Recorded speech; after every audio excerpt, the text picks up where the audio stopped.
What's going on, people? It's not the new year yet. You can't say Happy New Year. Not for me. Maybe you're living somewhere in the world that's 14 hours ahead.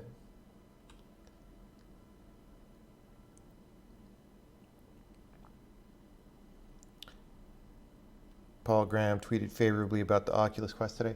Did they release new software or anything for Christmas? Or because honestly, I didn't like the Quest that much compared to the Index. Honestly.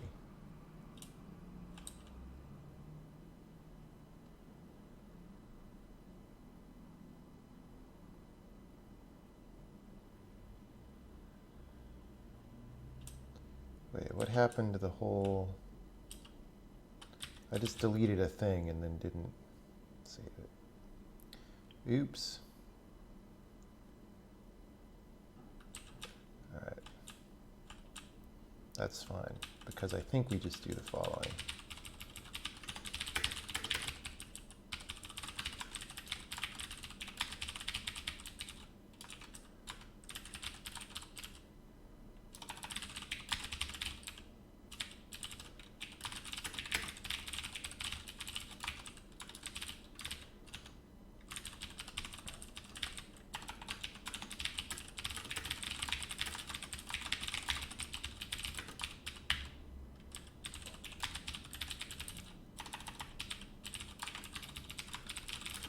Okay. I think we do that.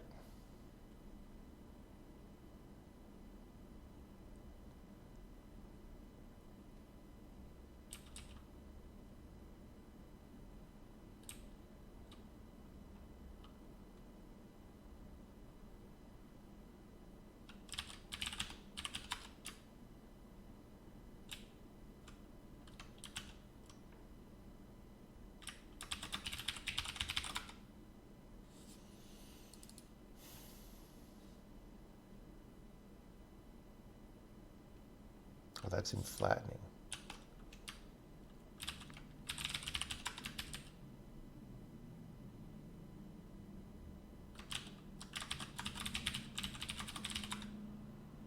Yep.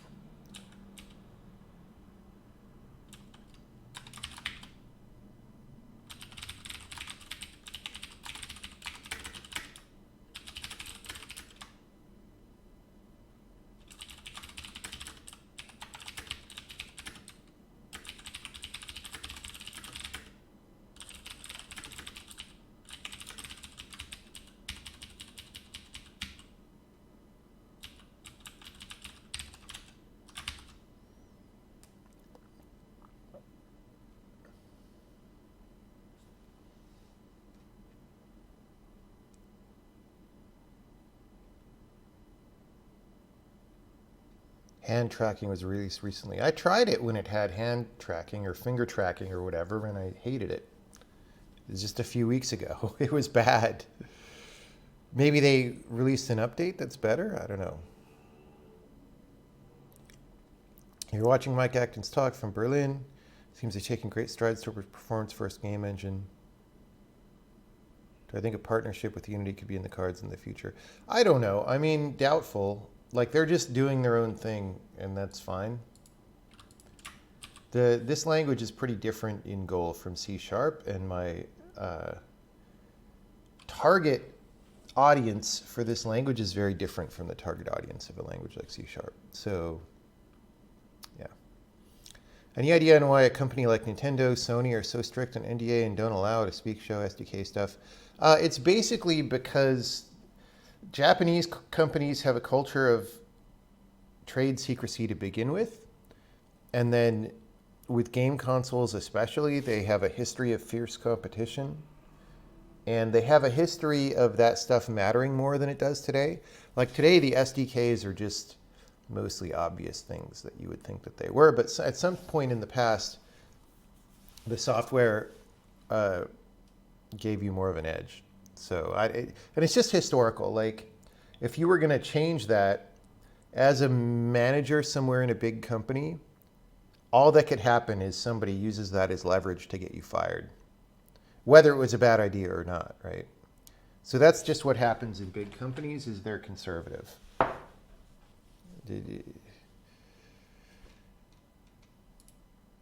Where have I been? I normally stream so much over Christmas. Yeah, I just wasn't in the mood to do that this year. Honestly, it's tiring streaming. So I just wanted to not do that for a while.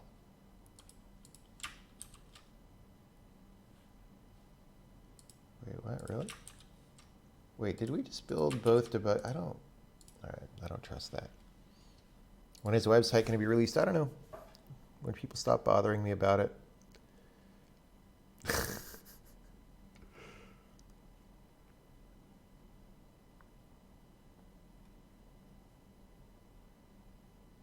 No, we're just rewriting core compiler features because that's what I do sometimes to make it better.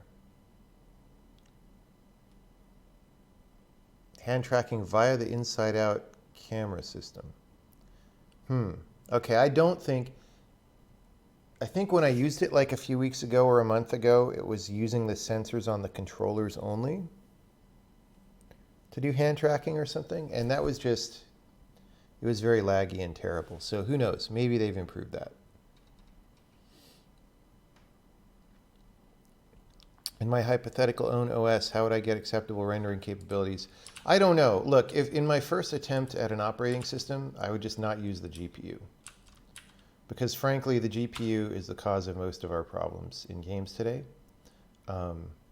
So, hey, we got circular dependencies again. Great.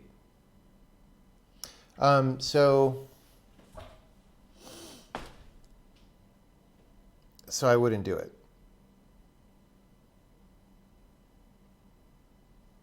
Am I still mad about getting debated by Chad and Tarkov? Yeah, if you guys hadn't done that, maybe I would have wanted to stream some programming.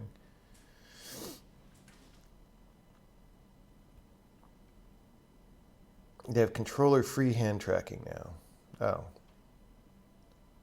But I want to hold a controller. Like, controlling a game with just your hand sucks. I want to hold a controller.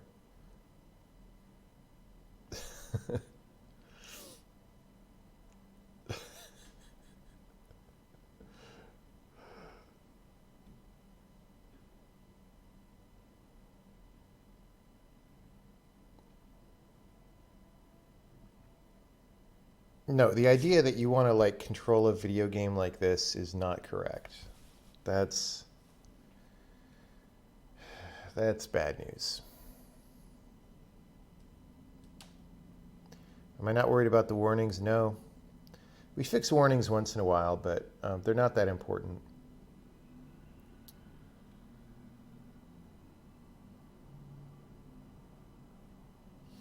Have I seen Stalker? Yes, I like that movie.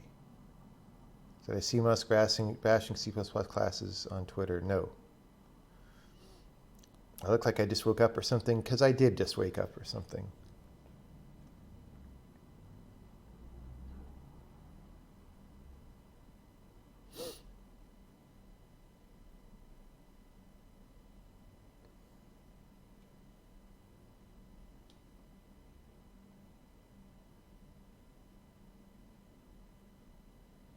How fast of 2D can you get on CPUs? Well, kind of reasonable. I mean, it's probably not as fast as using GPUs in almost any case, but if the goal is to make an operating system that actually works, I would rather have it work than be blazingly fast at rendering pixels.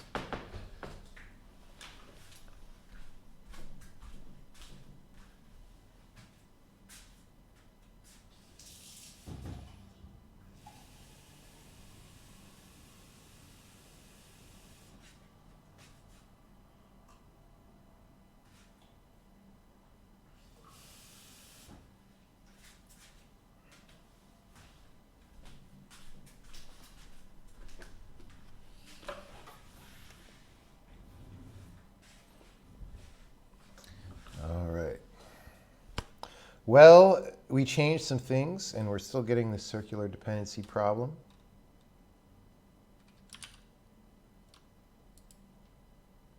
Let's see what happens if we try building the tests, does that also, oh, that gives us a different problem.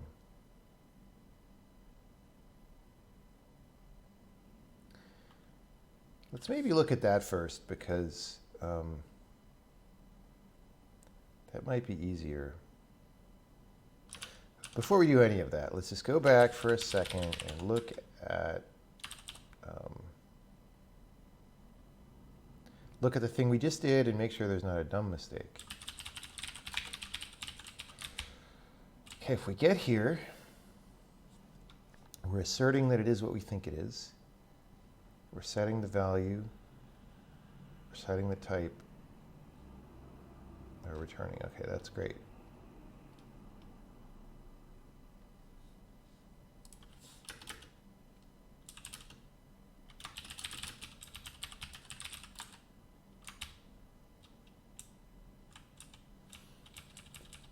Okay, here.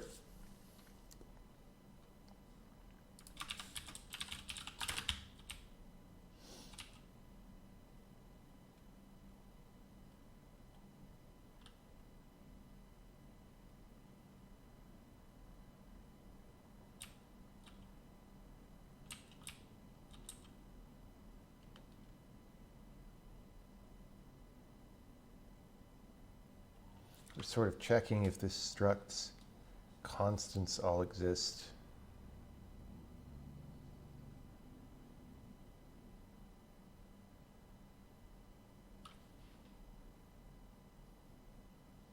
Because otherwise, well, I mean, do we need that for this? I don't think we actually do.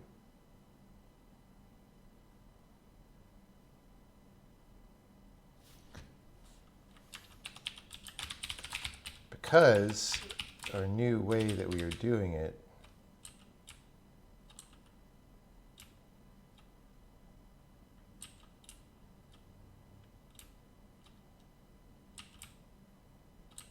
procedure call. So we go through the constants block and we say make unique polymorph variable with just the identifier.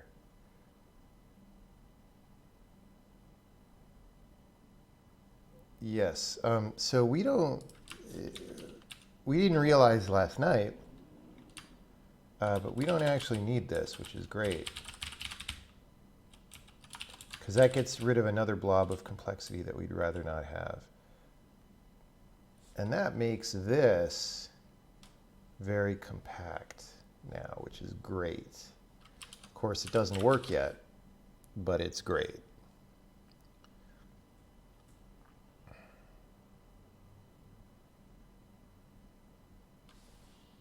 There's a hands-free control option. Yeah, even, so the thing is, the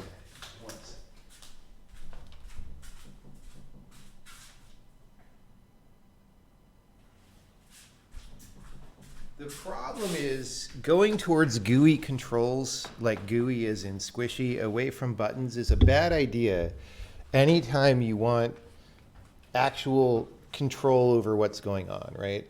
So typing on a touch screen is way worse than typing on a keyboard, right? Pressing invisible buttons on a touch screen is way worse than pressing real buttons on a game controller. Same thing. This is like even worse than a touch screen, just hand tracking, because there's no surface and because it's not going to work that well. So it's going to be terrible for controlling games. Terrible. The only thing it's really good for is like maybe if you're in a chat room and you're just doing visuals for the hands. You know what I'm saying?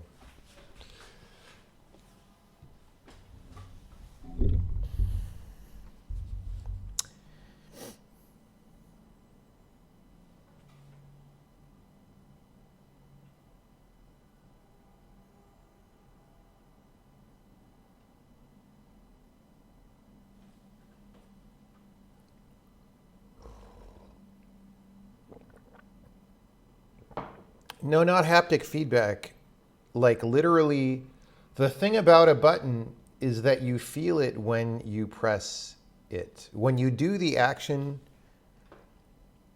you feel it, and before you do the action, you feel it, and as you're doing it, you feel it. Like haptic feedback, like you could have a touch screen with haptic feedback, but you only like get response after you activate, which is not good enough.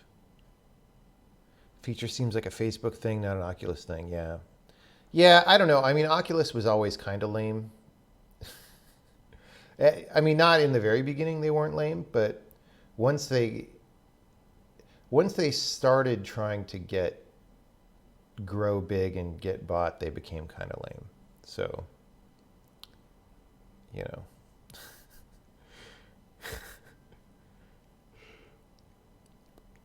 Is there anything in the software industry that impresses me? There's not a lot right now.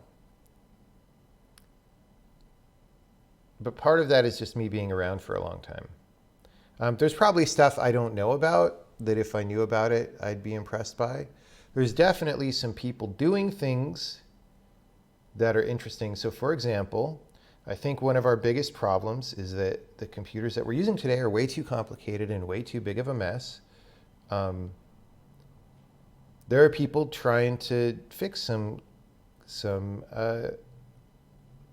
portions of that at least. So like the other week, I was over talking to the people from Oxide Computer in the East Bay, and they're making computers with simplified firmware because the entire layer below the operating system is a giant freaking mess right now. So if you start with open firmware and you make it as simple and transparent and easy to deal with as possible, that removes a substantial source of complexity that we are dealing with today. And so I'm not sure how difficult that is because I don't work in firmware. I'm sure it's the usual, like just dealing with a big mess kind of a problem. But it's definitely like, okay, that's an actual useful thing that fixes a small portion of our current problem. So yes, thank you for doing that. So that's the kind of thing I'm mostly interested in, you know. Let's try moving the camera to, we've had side camera for a while. Let's try moving it to front camera. We're gonna change the mood of the stream.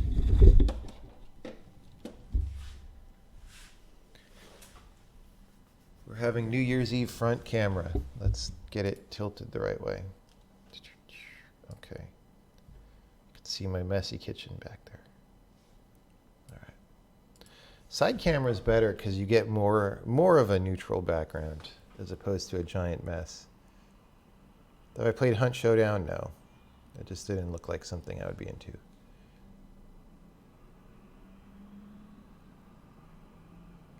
What did I think about what they're trying to do? I mean, like I said, I think it's a good idea. I haven't talked to them about it in detail because it was right before Christmas and nobody had that much time, but I'll probably talk to them about it again. Yeah, no, it seems like a good idea. The problem is we need to do that at all levels. We need to do that to firmware. We need to do that to the chips, the actual CPU. We need to do that to the GPU. We need to do that to the operating system. We need to do that to the programming languages. And we need to do that to the installed system software. All of those things are crazy right now, and they all need to get less crazy. You're wondering if it's feasible, efficient to create a game engine that invalidates a task in a game entity task queue based on certain conditions monitored by the engine itself. For example, if A decided to chase B, it adds a task to its internal queue with the condition that B still exists. I mean, you can architect something that way. It's just really complicated. You're just making your gameplay code more complicated. And is that worth it? I don't think so. Oh, what just happened? I don't think so.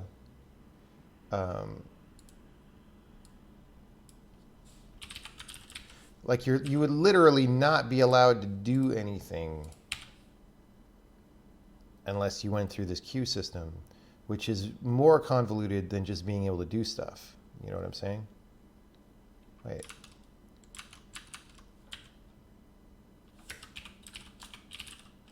Uh-oh.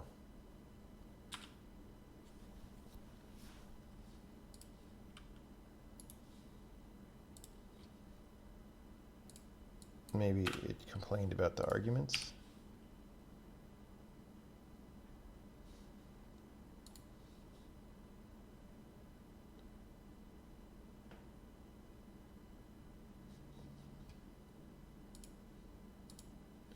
Okay.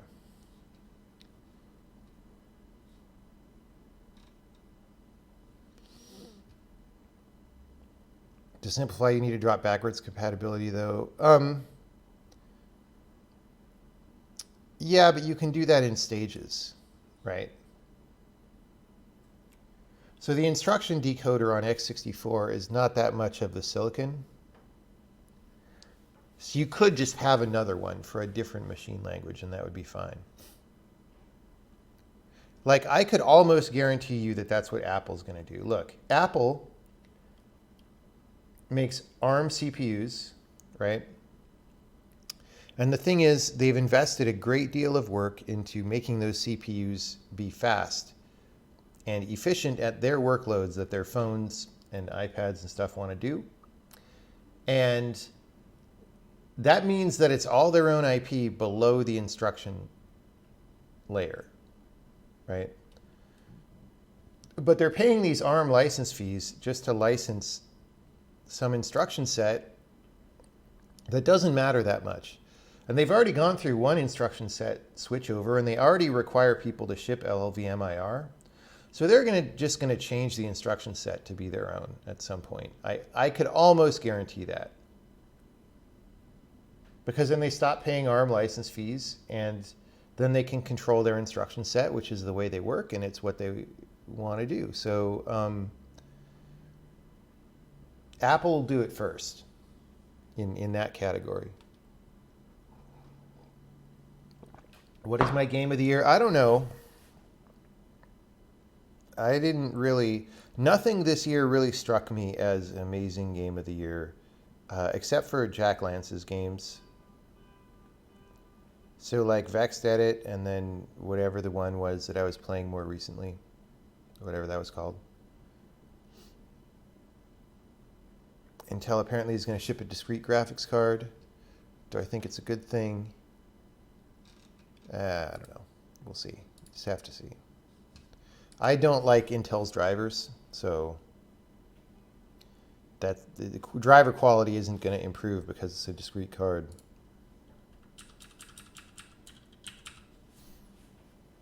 Not even Baba Is You? Well, I mean, I still haven't finished Baba Is You. And like, well, there's reasons for that, you know. I mean, I think it's an interesting game, and I'm glad they made it, but it just doesn't totally pump my game of the year button.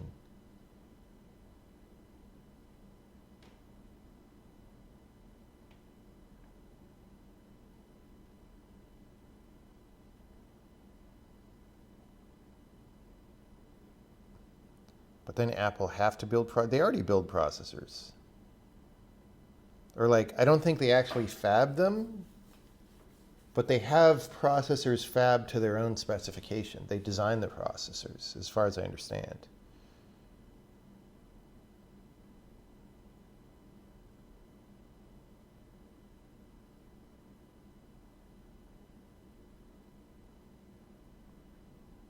Got a USB mug warmer. That sounds good.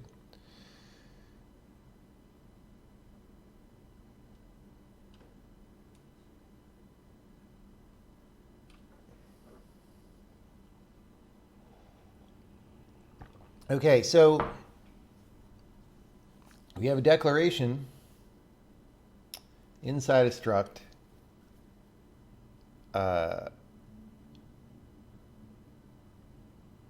It's bound to something that's probably another struct that is not ready.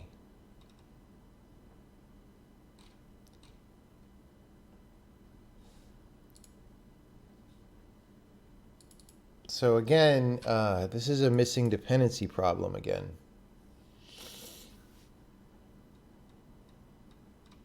I thought we just fixed this last night, bro.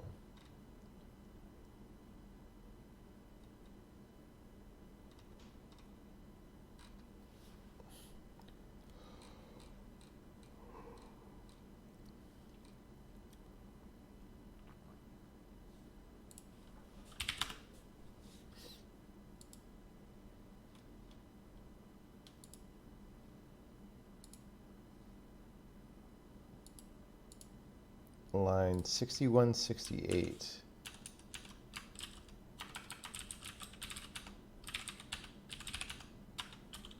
At least it's in a really on convoluted test case. Okay. Oh, so there's a procedure. Yeah. Okay, so we did a special thing for structs, but we didn't do procedures.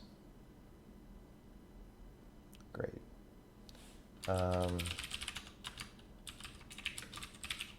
Where was that thing that we added?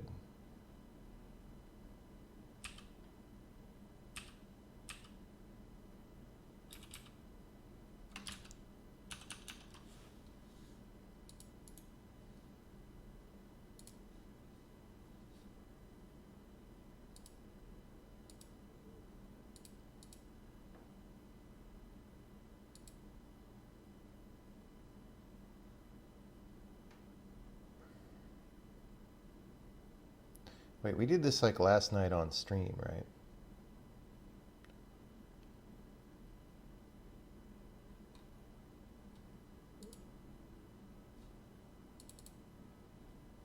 This one. Yeah.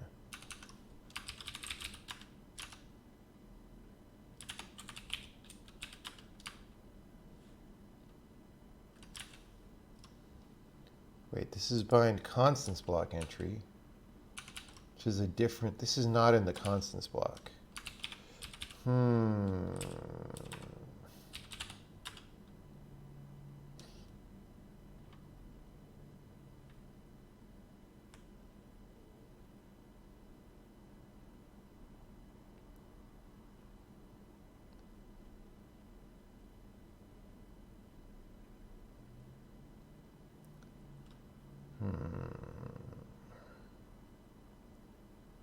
Why is that? Okay, that's got an auto poly in it, right? That's the thing. That's an auto poly.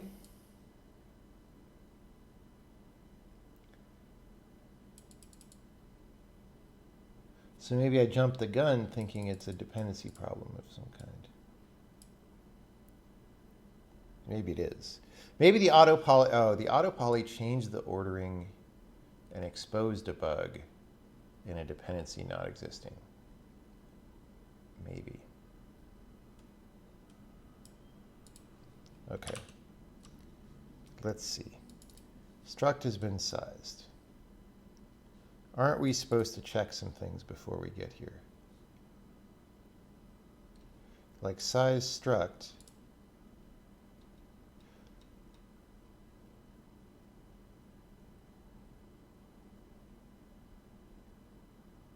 We're supposed to make sure that,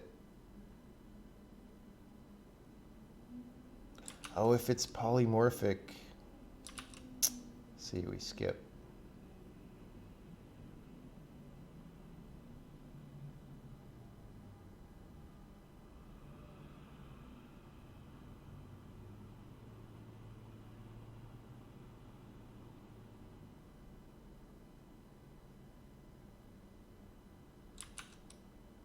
Wait, is this polymorphic or is this an instance? Hold on. Hold on.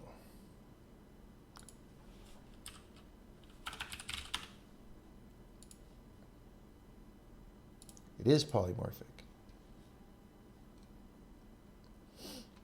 Why are we here for a polymorphic struct?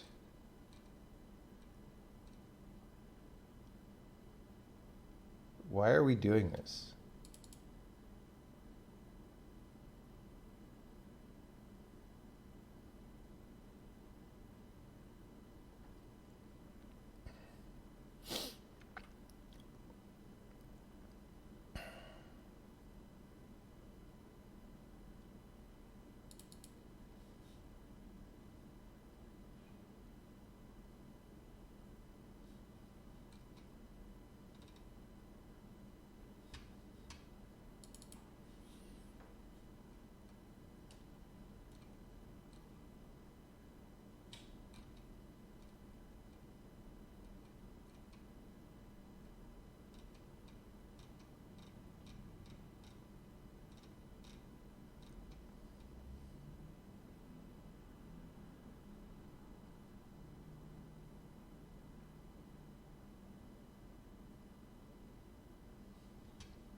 is potentially a big change again. Like, do we rely on doing this? It doesn't make sense to me that we are doing this.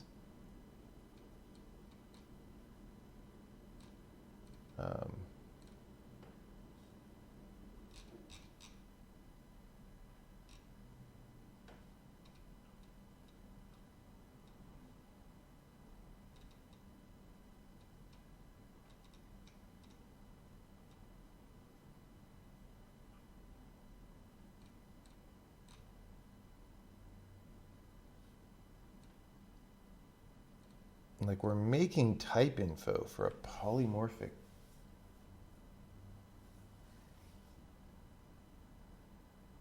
I don't think we should be doing this.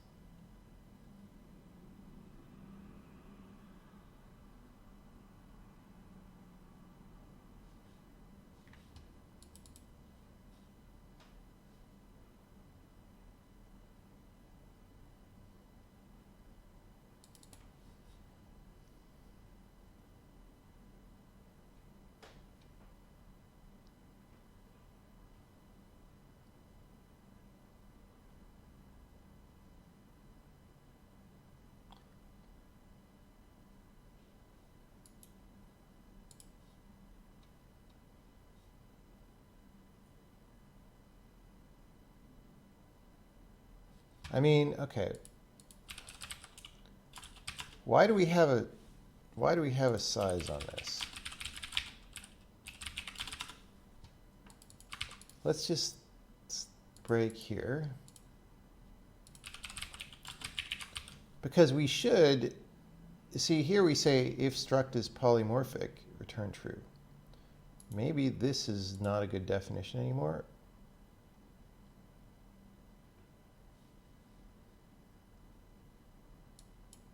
It looks correct.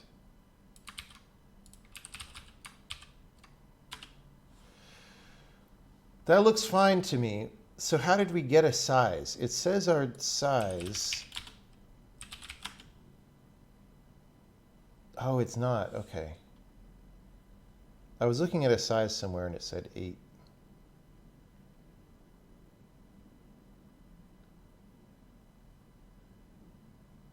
Okay.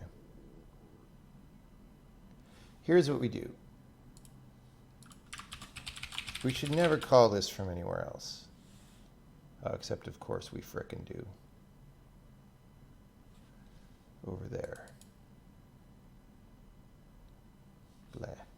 Okay.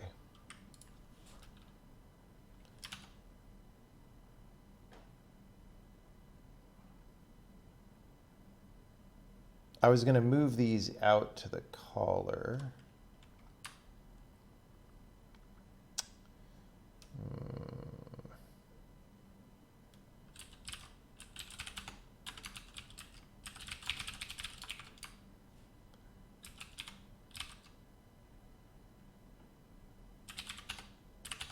Is it here? Yeah.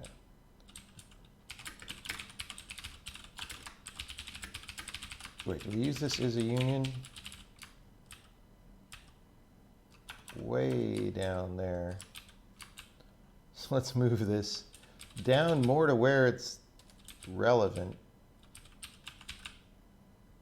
All right.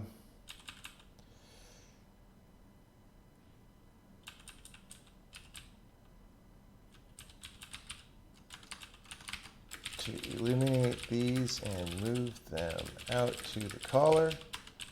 However, bytecode runner calls us for dynamic specialize right now also. So currently we have semi-redundant checks in pipes.speed and here. So what I want to do is say, look, these are the cases in which we skip things.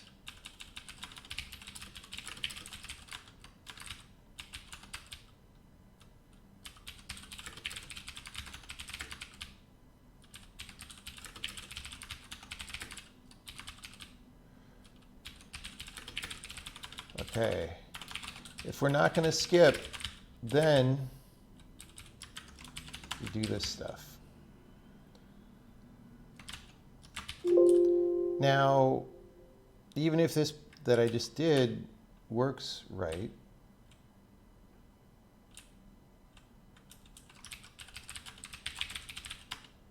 let's rename this.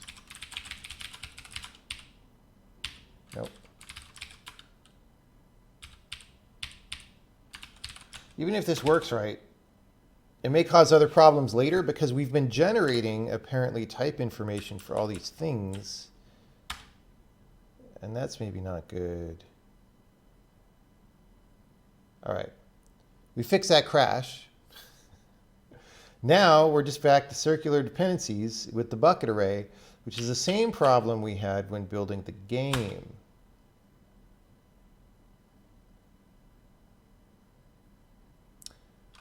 Okay, so now we only have one problem. So that's good. Well, there may be other problems hidden behind our one problem.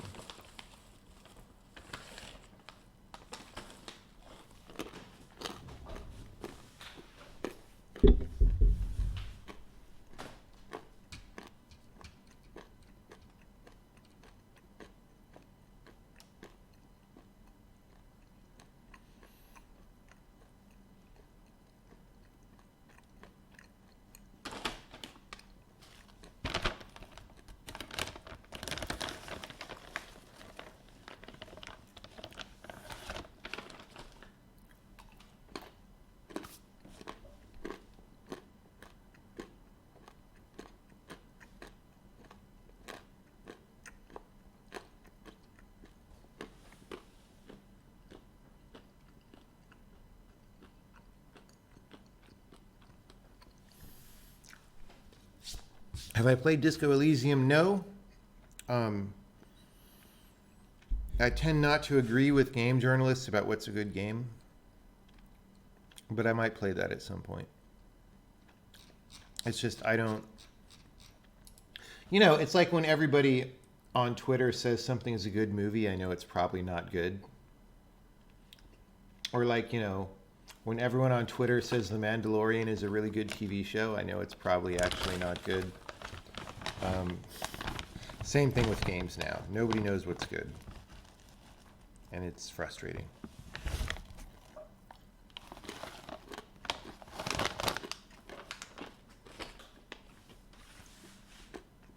Any good movies that I liked?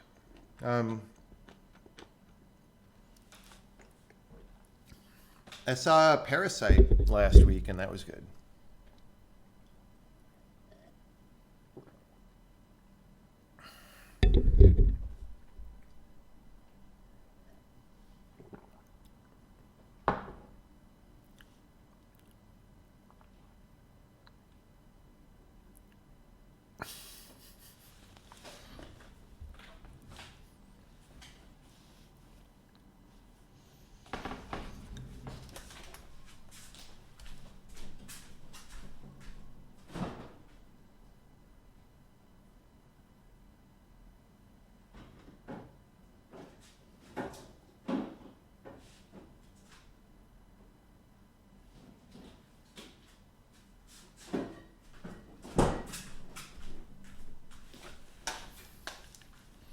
Is there an RPG that I enjoy? Gothic 2 Gold with Night of the Raven expansion. Yeah, Parasite is good. Don't get spoiled on it. Just go see it.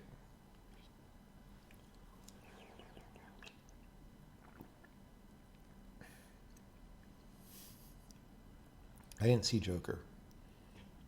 I heard it wasn't that good, though.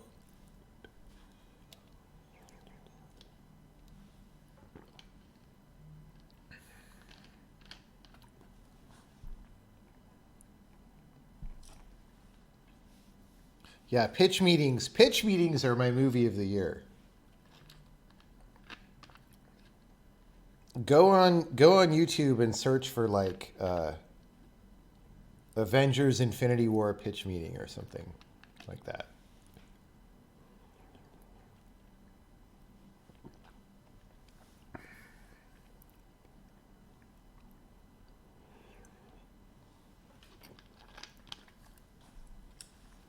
If Have I played Kingdom Come Deliverance? No, but it is on my list of things to play.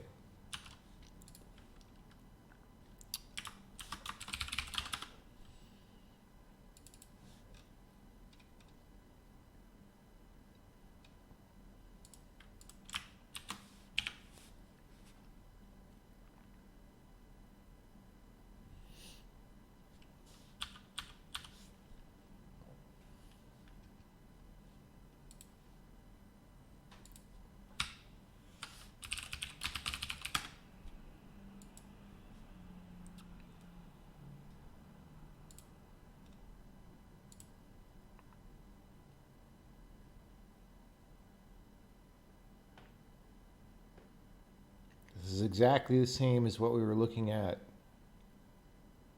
It's literally exactly the same. Interesting that the stuff I changed didn't change this.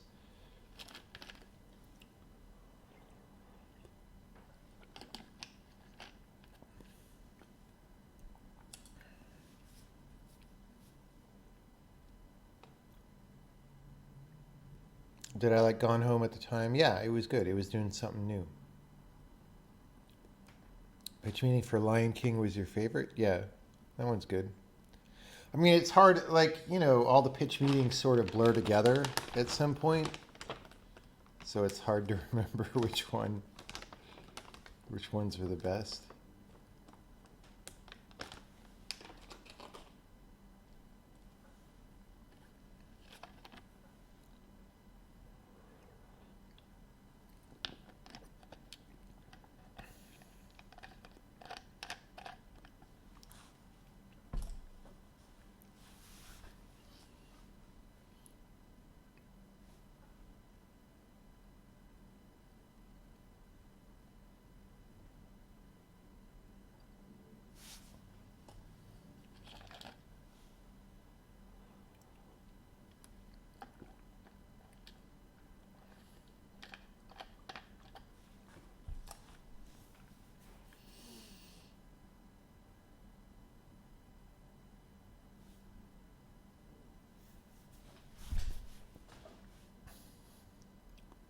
How do you keep yourself motivated to work? By wanting to do things.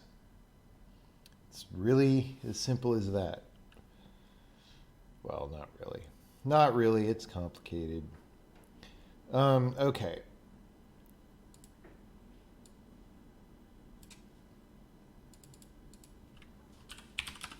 So this is going to be that identifier. Or no, type in. Oh, this is the.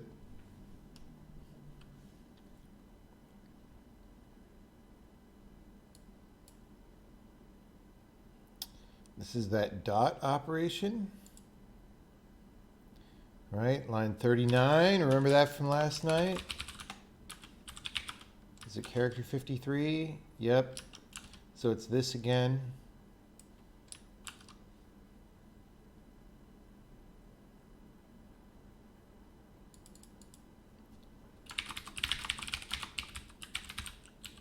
Now I would have thought that what we did would have fixed this. Okay, so it doesn't have a generated auto poly call. It shouldn't though, because it's a dot operation.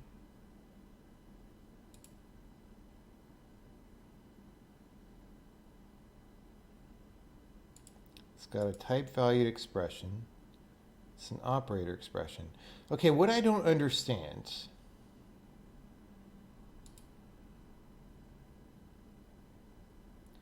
Let's check this again, but what I recall from last night is that when we set a breakpoint on this getting inferred, we only ever hit that once.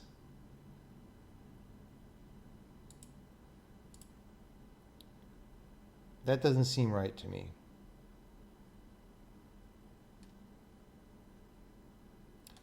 But let's see.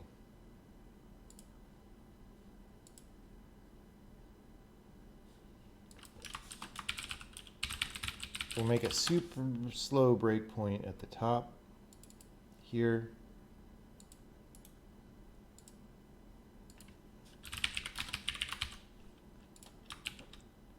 We're just going to run and we're going to F5 past that the first time we hit it.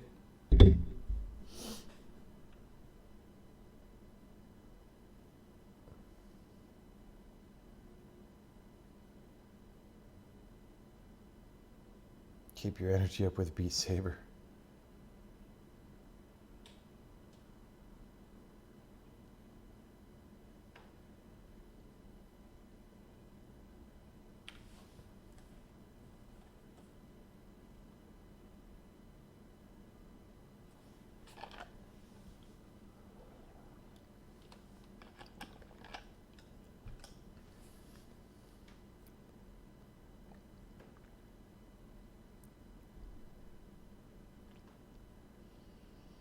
Boy, sure is taking a long.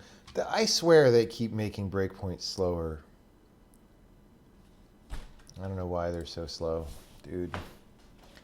Dude.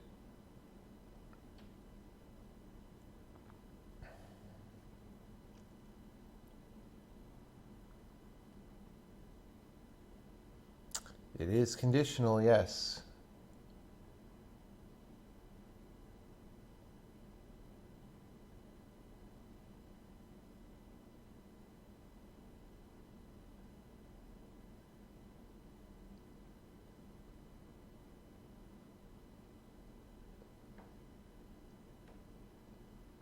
Why conditional breakpoints? Because I don't want to have to recompile the whole thing because the compiler is slow and annoying. It's just annoying for work. Like, this should just work.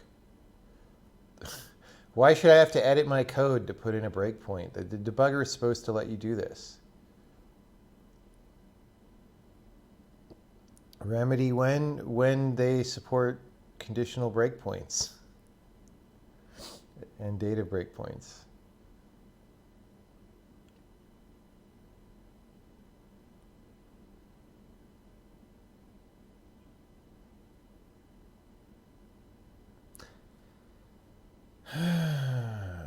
What is it doing right now? It's being slow. That's what it's doing. It's every time the code passes through this point, it's hitting a kernel trap,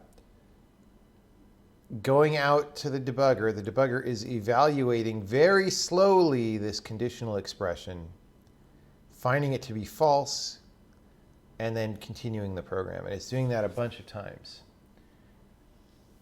Which is why it's important that this be fast, which it isn't.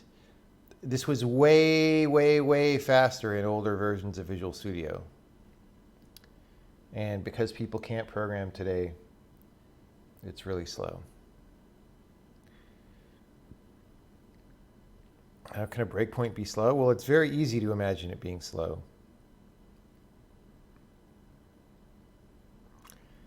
I mean, there's at minimum 2 system calls, probably a lot more every time this happens. So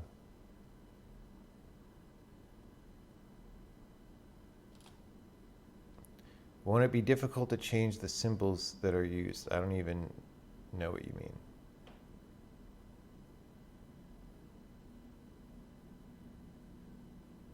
You guarantee it reparses the condition string. Oh, I know. I guarantee you it reparses the condition string also.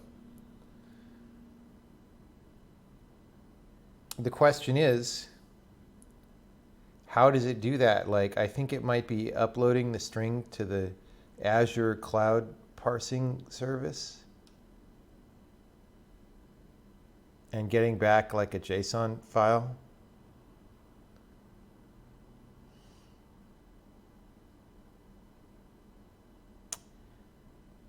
Yeah, you know, I give up. I give up.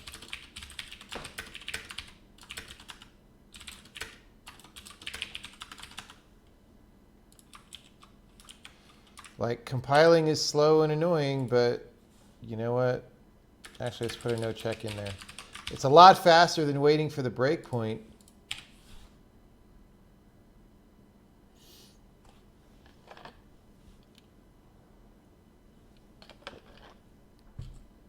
We didn't even hit it. We were waiting all that time and didn't even get to that part of the code.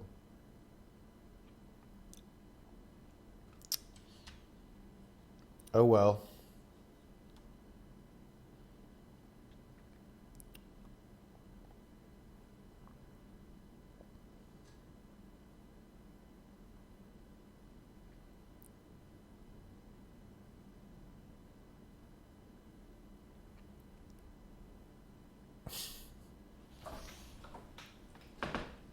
Proto-Buffs Deluxe Edition. Deluxe Edition. Okay.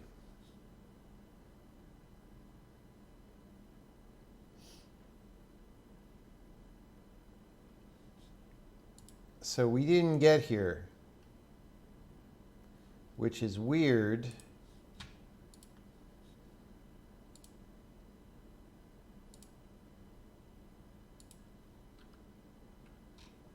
Eight 590052396. Wait, why is it different? All right. This is what I don't like about this test framework. It doesn't run predictably for some reason. See, that's one reason why it hurts so badly for things to be slow, because we were sitting there waiting all that time, and even if we did wait long enough for it to hit the other breakpoint, which who knows how long that would have been, it would have just been to discover that we weren't doing the right thing in the first place. So, like, you increase, like that should have been like a 1/10 of a second to realize that we were doing the wrong thing, and it turned into multiple minutes. That is why nobody can program today. Well, it's one of many reasons why nobody can program today. All right. So now we're back to the equivalent problem, but in a program that hopefully reproduces. So 3679, 8590. So we're just going to run again and see if we get the same thing. If we get the 3679.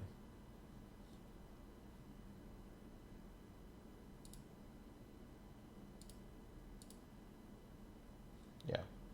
Okay. So now we actually could set that breakpoint. Oh no.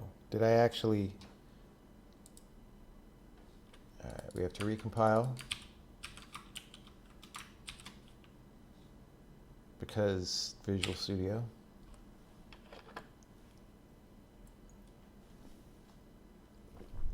Okay. Now that we're here, we're going to F5 past it and see if we come back. Yes, we do. Okay. That's good. That's what I expected.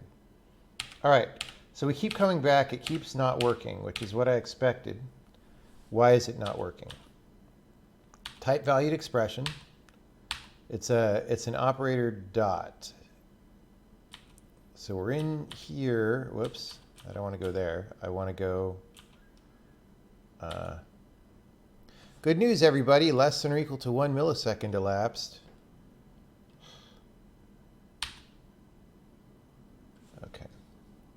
So this is just going to be an operator expression.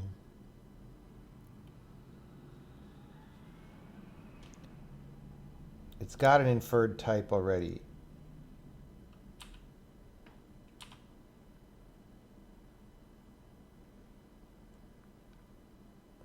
Oh, this is that thing.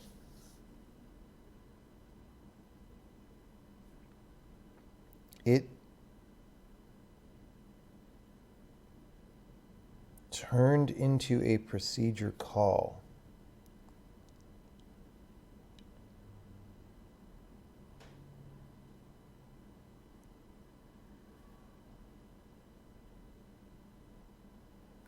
Right?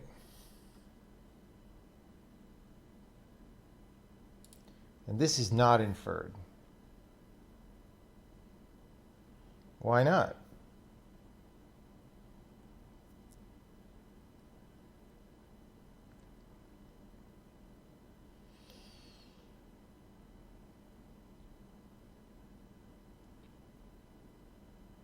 It should get inferred. So this is the procedure call generated by this. It should get inferred because this is in the parameter list.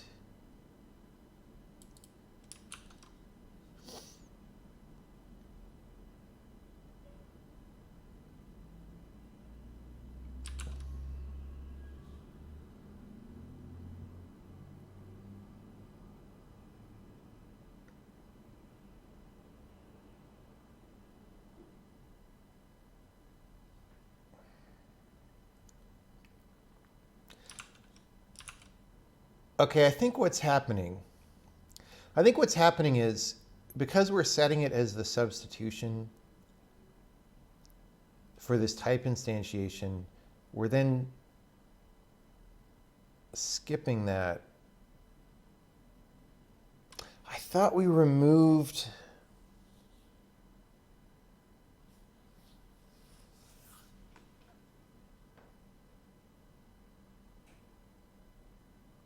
I thought we removed that. Okay, so we actually, let me go to the next time that it happens.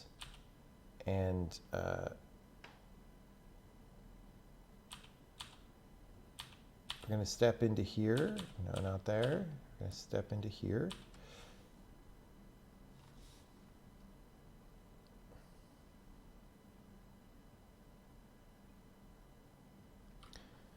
So this operator expression,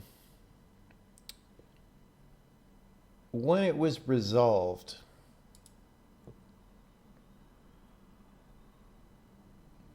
it somehow gets substituted with that procedure call. That's the thing that's kind of wrong. We shouldn't do that.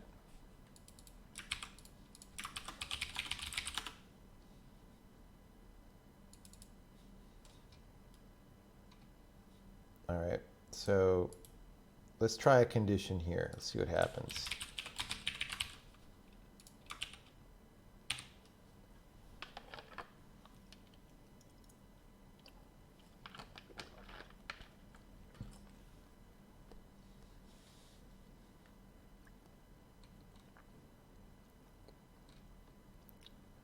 "5 hours till midnight." What are you doing watching Twitch if it's 5 hours till midnight?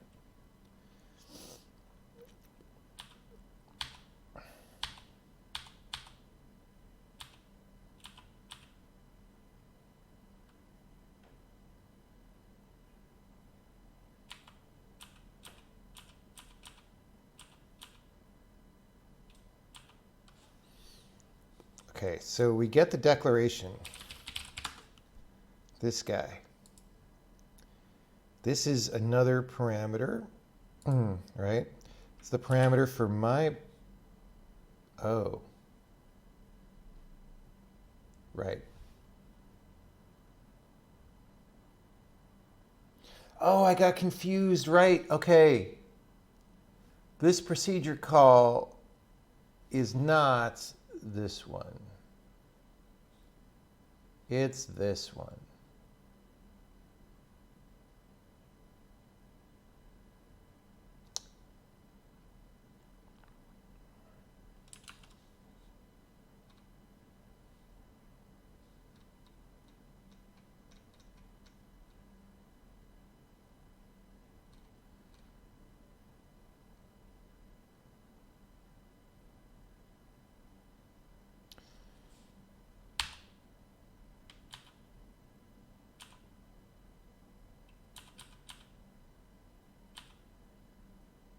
Okay.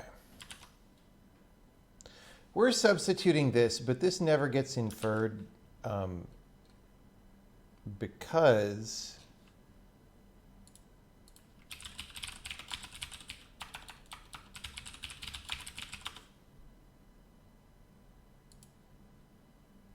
it's a polymorphic struct.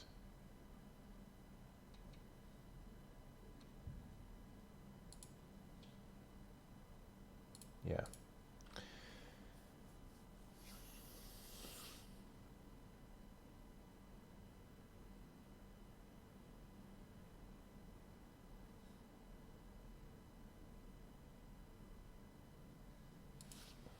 See, I don't know why this is all happening when it didn't before.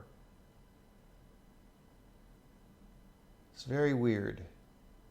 Like all these other things that we're changing, I'm not sure. Like, I don't know why.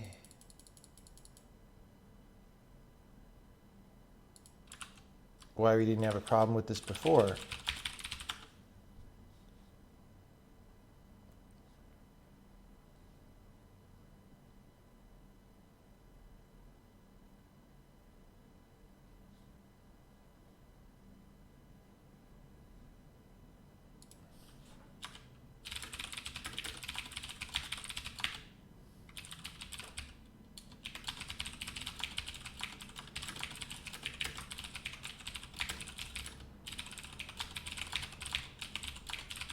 I mean, whoops, status.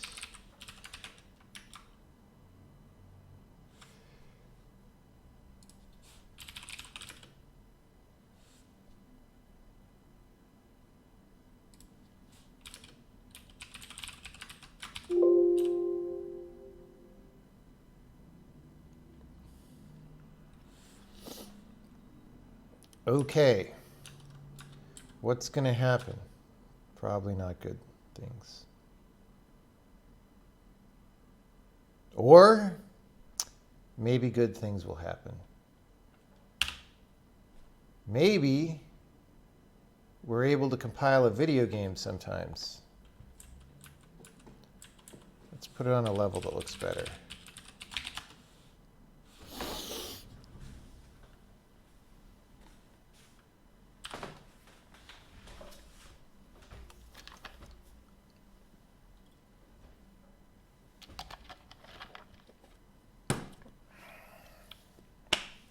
Okay.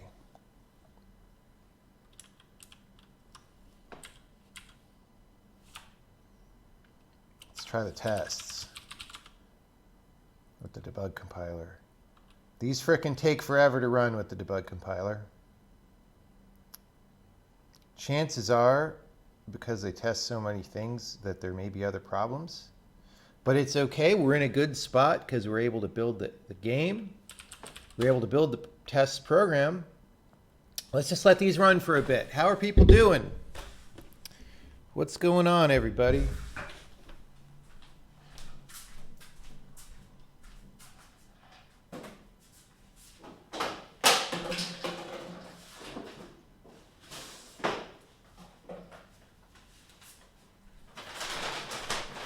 Now, the thing that's scary is I know exactly why that thing that I typed makes sense. I don't know why it wasn't causing problems before. So that's the weird question.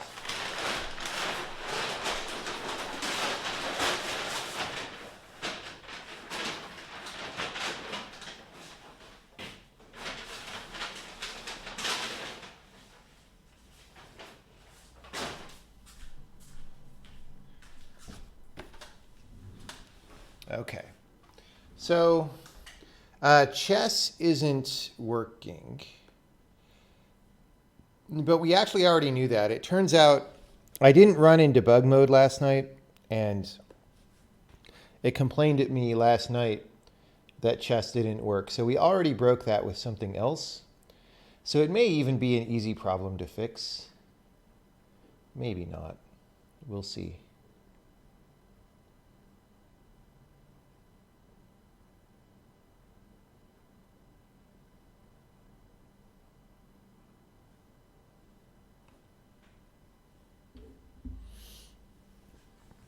Just had your roof repaired. That sounds fun. Have I heard about HTTP 3? Uses UDP packets to achieve higher performance. Yeah, well, you know, I mean, at this point, like HTTP was slow way back in the day, but now it's far from the speed bottleneck in you reading web pages because everything else is so much slower. So like, it's not going to help anything or very much. I mean, I guess you should make each individual thing as good as you can.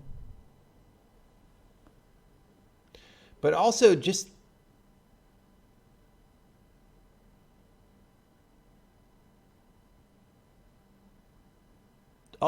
using UDP doesn't help you that much. Like,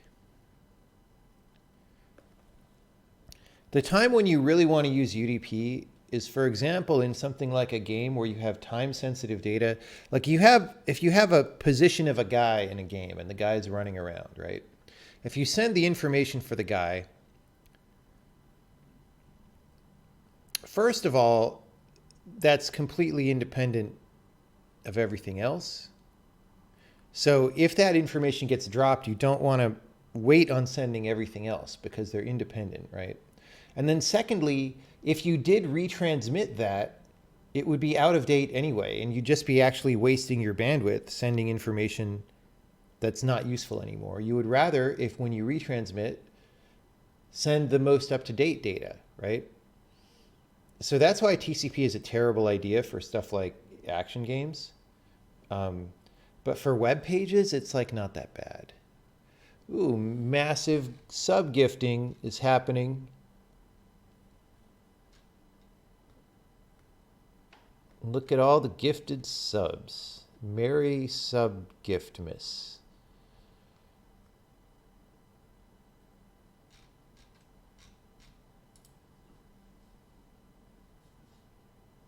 So yeah, just using UDP to send, static content is not, it's not that big of a deal.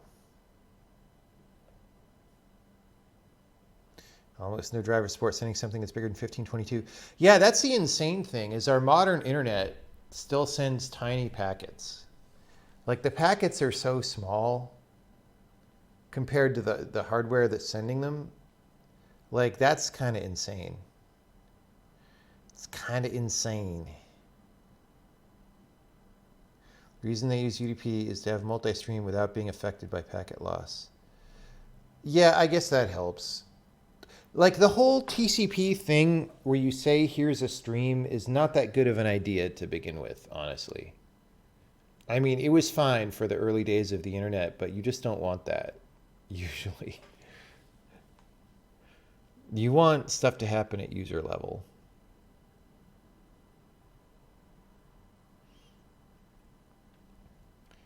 Why do I think the inside is interesting? It's just so incredibly polished and so good at creating the mood, right? That's a thing that very few video games manage to accomplish. That's for rolling out a new reliable protocol on existing hardware. Yeah, that makes sense.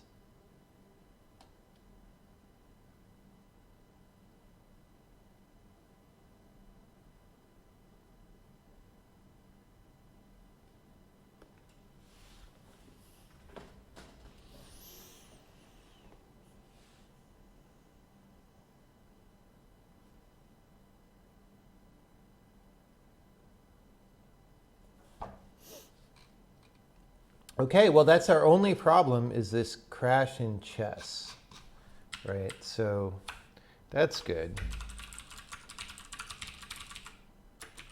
Let's make sure it still happens here. It doesn't.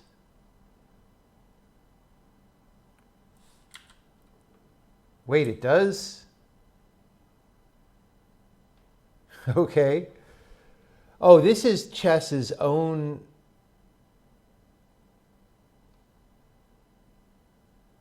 I guess it starts multiple workspaces or something, and then something happens. All right, let's see. Let's repro this. I hope this one's going to be easy.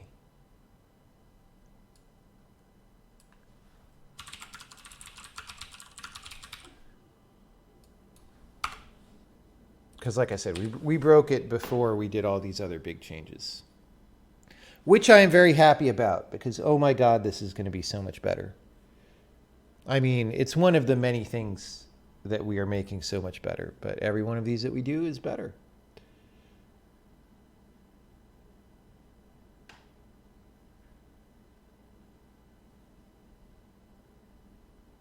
Oh, let's get rid of these breakpoints. Nope, not. These breakpoints are all useless. There we go. Okay, so we're running code. We're dereferencing a null pointer in the meta program for chess.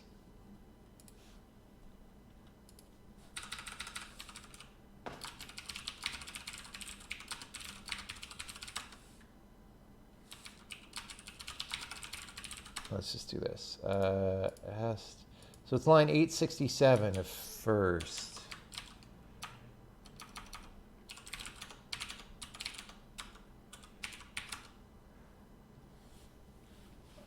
Okay. So the struct type is null.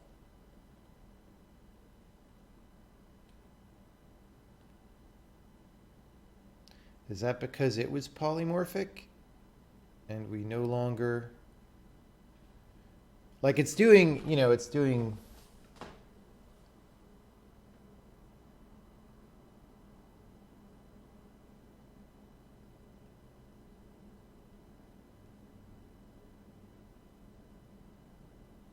Oh, we are not. I see.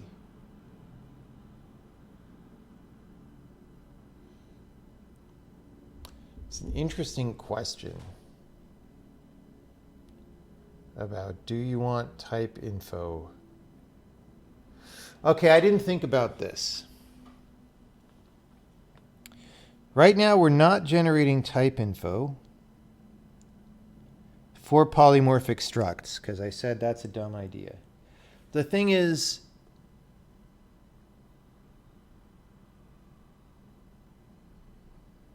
you maybe actually want that.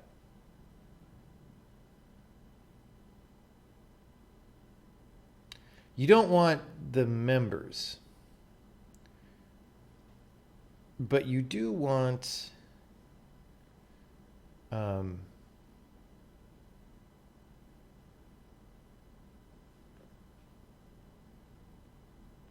you do want to know what the parameters are and stuff.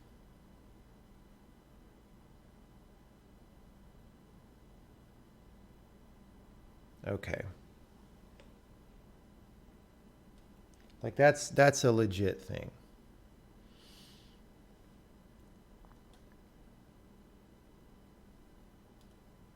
Because your compile time metaprogram wants to know, oh, this thing is a struct and it has various parameters. So we need to go back to that and modify that a little bit. Apparently chess is the only program that cares, because it's probably the only test program that prints out every single struct.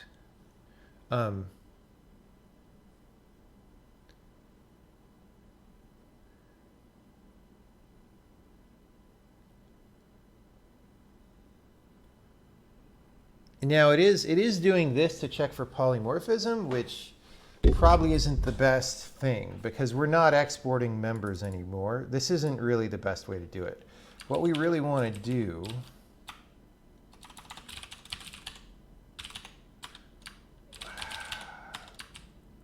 is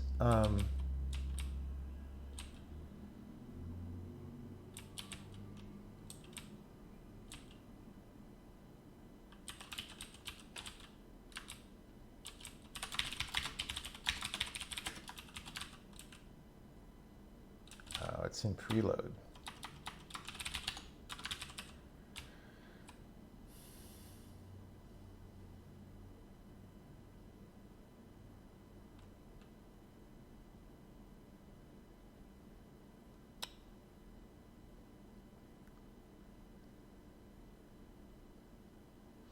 So do we put members?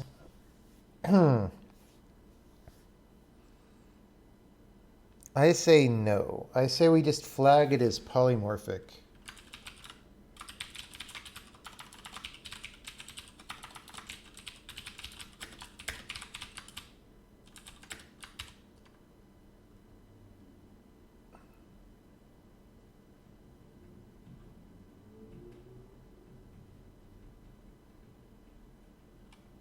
Okay.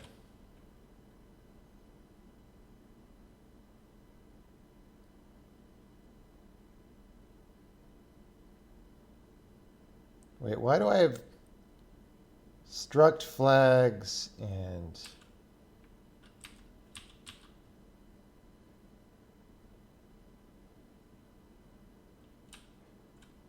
like what?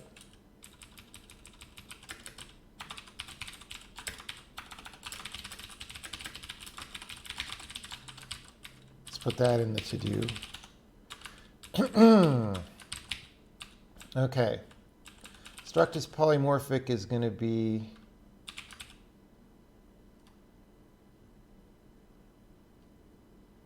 I don't know. Let's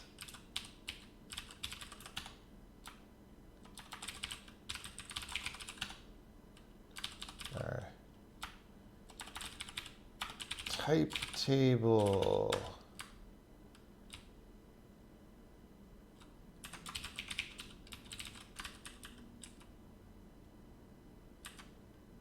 Status flags. No, struct flag. Oh, they're different flags.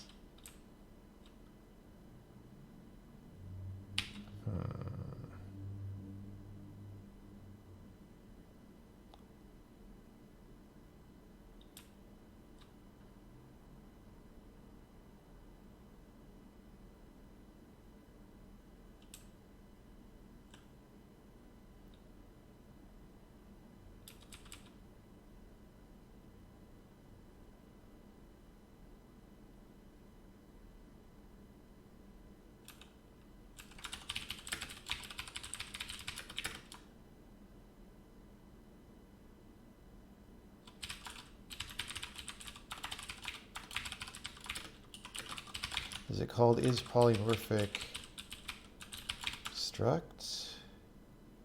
Yeah.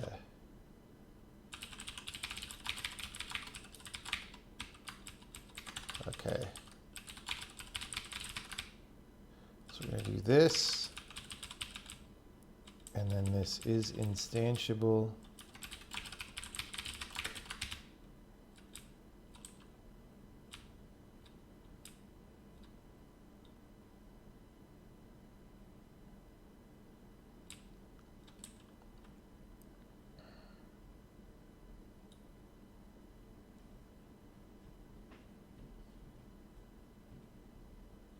Yeah, we're going to want to change this later, I think.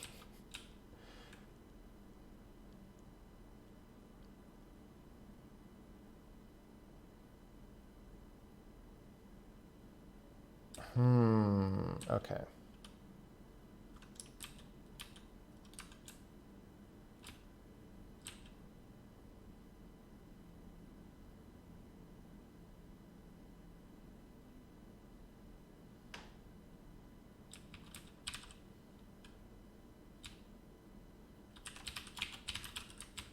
Okay. So, okay.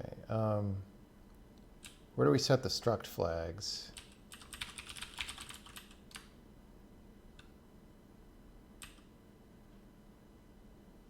Oh, we just frickin' copy it 1-to-1, which is why those flags were weird. It's not good. Not good. Okay. I mean, it's fine, but not fine.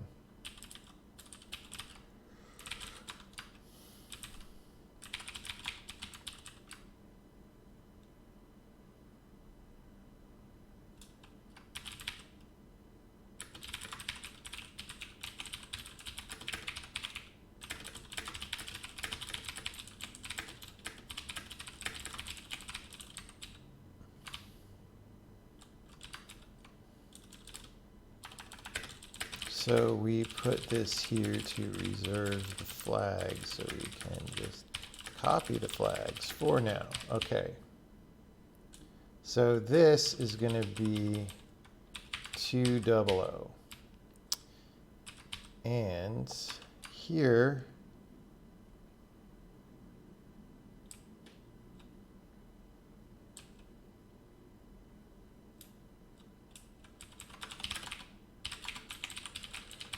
if it's a polymorphic struct, info struct flags or equals struct is polymorphic. So we tell you about this as the user.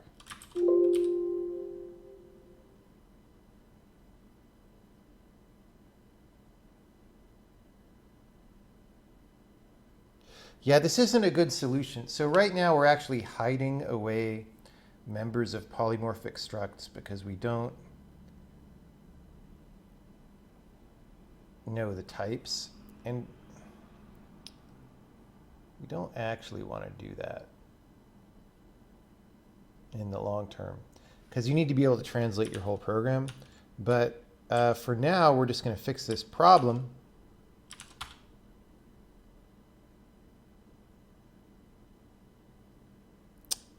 Apparently we did.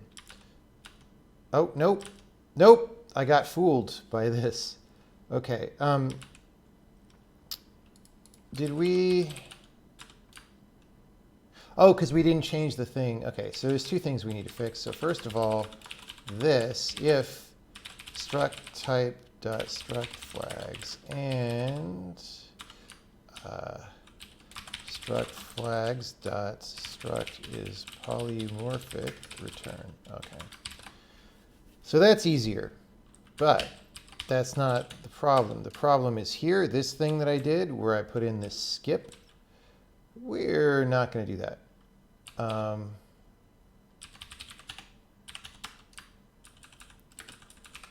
Okay, we're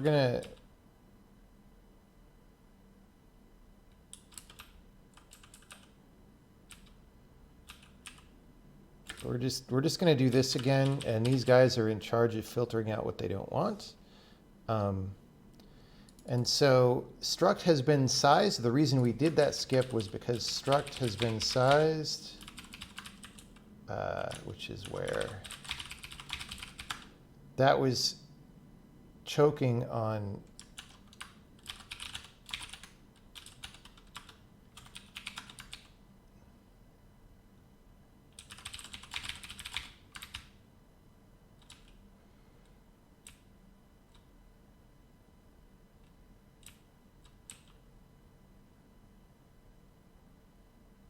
something in here. It was getting the inferred type of members and stuff. Okay. So we're going to just do this. If do declarations, we collect this stuff. All right. Oh, that was... Oh.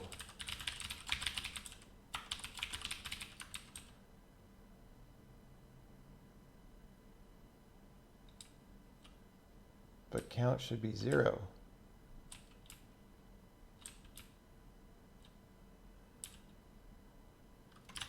What line is this assertion on?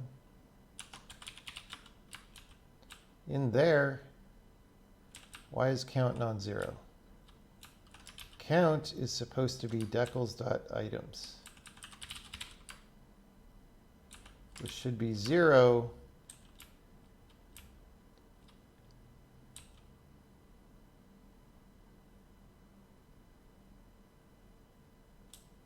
Oh no, because this. Oh, right. Constants block. Okay.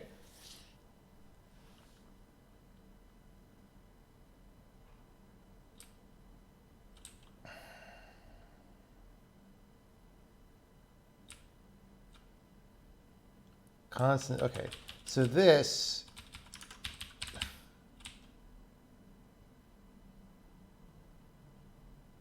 All right.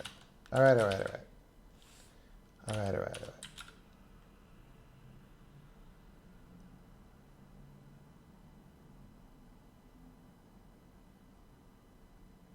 It's taking longer.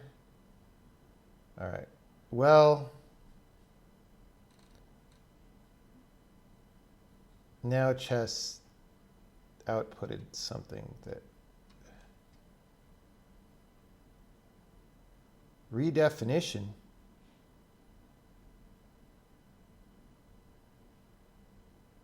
Multiple initialization.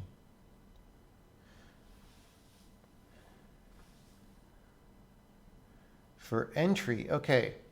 Chess does not correctly handle. Okay. So entry here,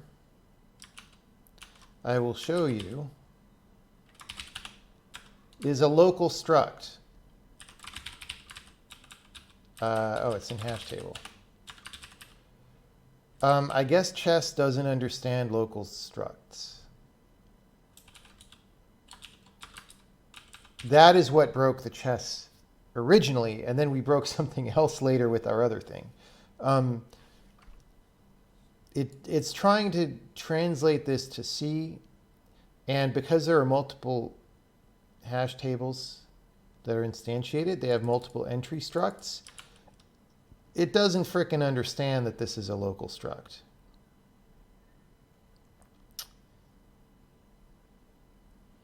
How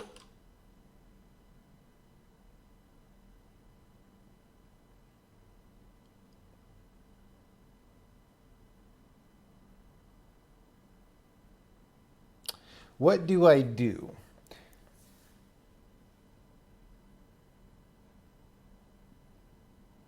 I mean, we could... I'm not sure that the compiler gives you information when it sends you the message that this is a struct. I'm not sure the compiler tells you that it's global or not. Right? So we have our type info, and that's just got some basic things, right? We have the info for a struct.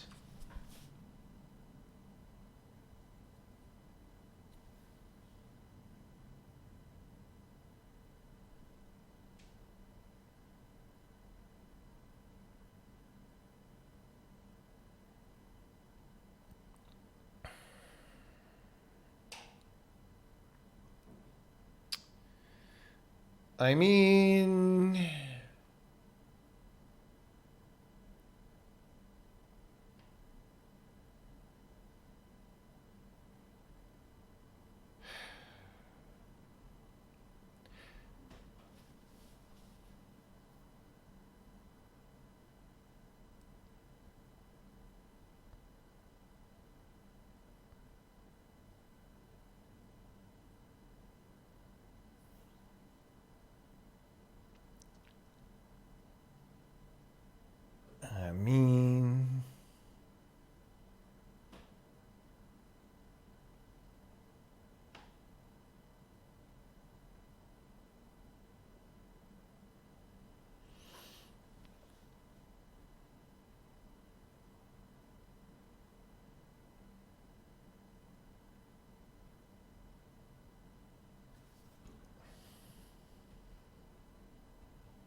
I'm tempted to add a status flag that just says whether it's global or not.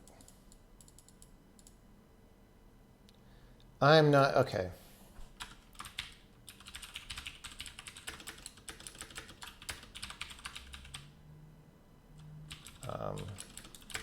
This is a dumb flag.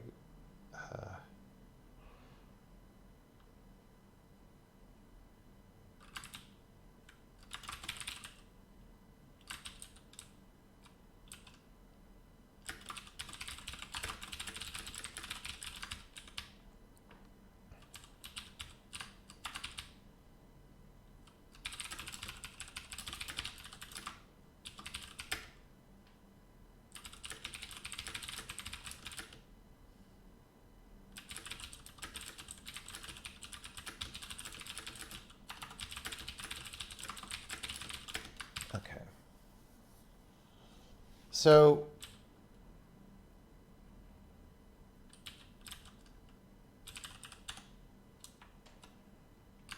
we're going to go to type table.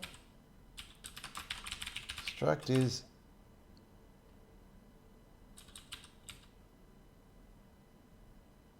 enum is incomplete. Is that even a thing?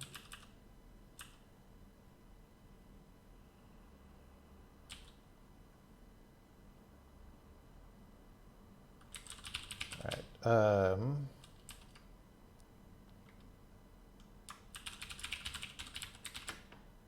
Let's make it 4.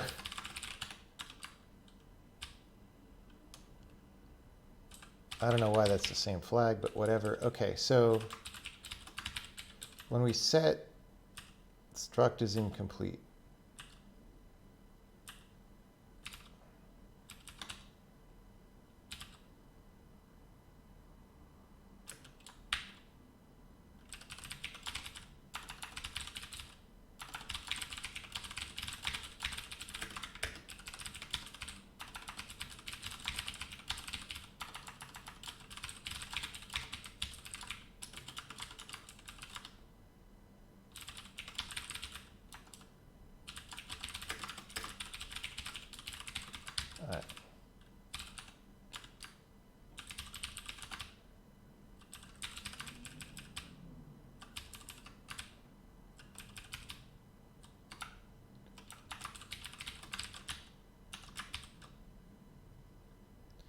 So this is a little bit of a, it doesn't feel that clean to export this information in this way, but you know, we'll see. We don't have enclosing scope.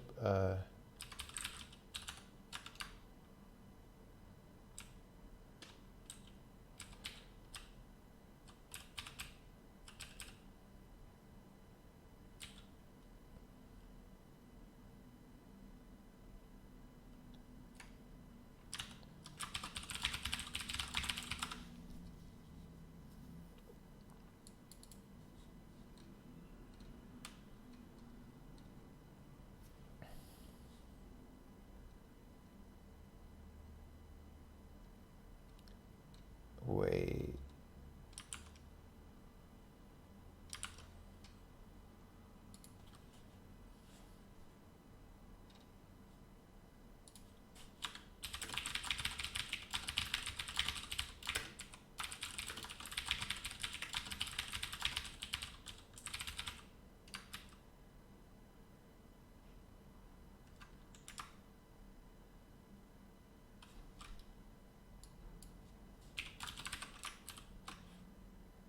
All right.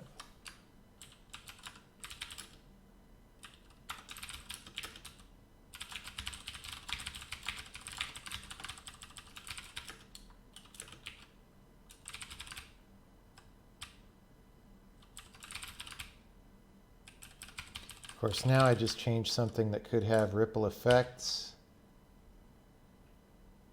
We'll see. We'll see.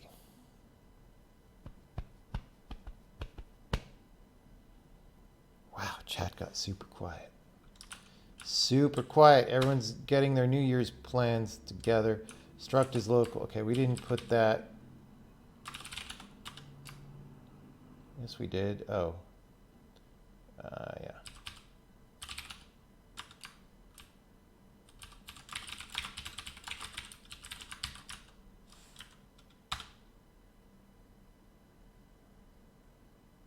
You're just enthralled. That's great. I'm enthralled too. Okay, that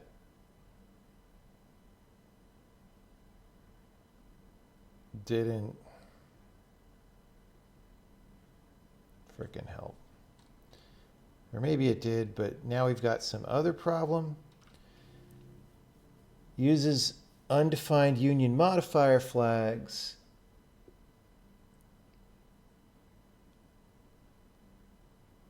Like what? What are you outputting?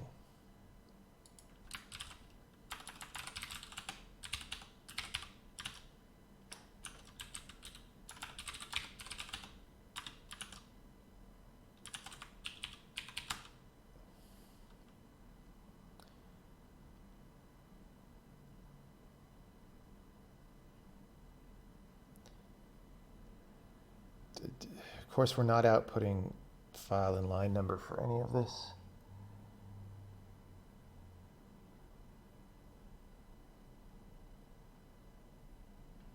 Modifier flags. Okay.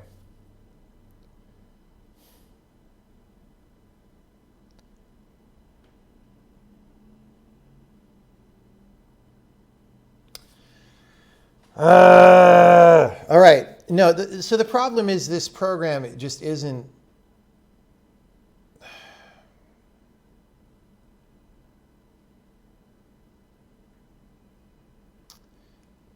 See, I almost need to banish it from the test suite for now.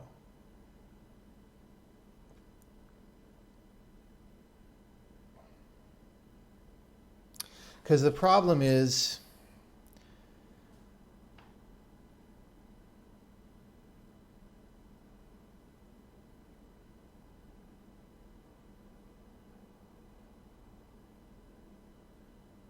it's not high powered enough to do what it's doing. You know, so we're not outputting modifier flags. Let's go find that. That's going to be in like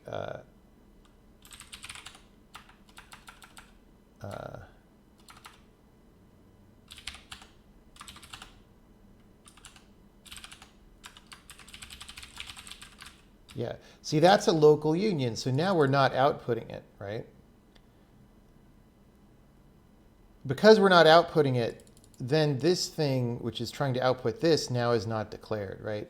The problem is this chess program needs to generate unique names for things where there are duplicates. And it needs to know what those unique names are when it refers to things, and it doesn't.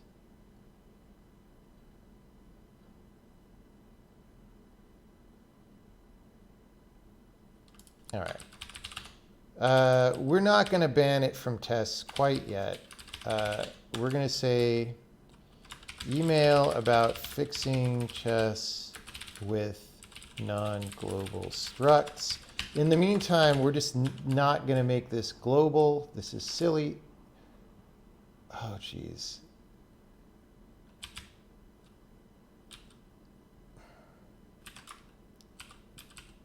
Actually, okay, here's going to be our awesome thing. It was in hash table. We're going to say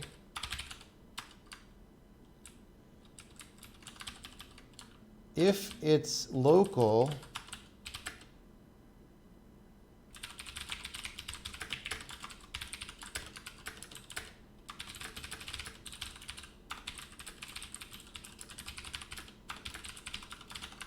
is just what we're doing.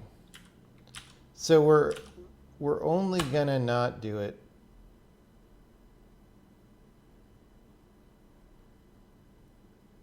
if it's that one that's causing problems.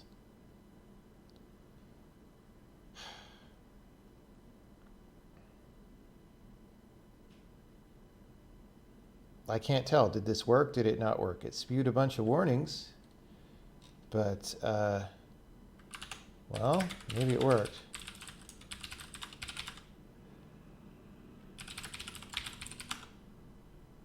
Chess.exe, 10:32 a.m.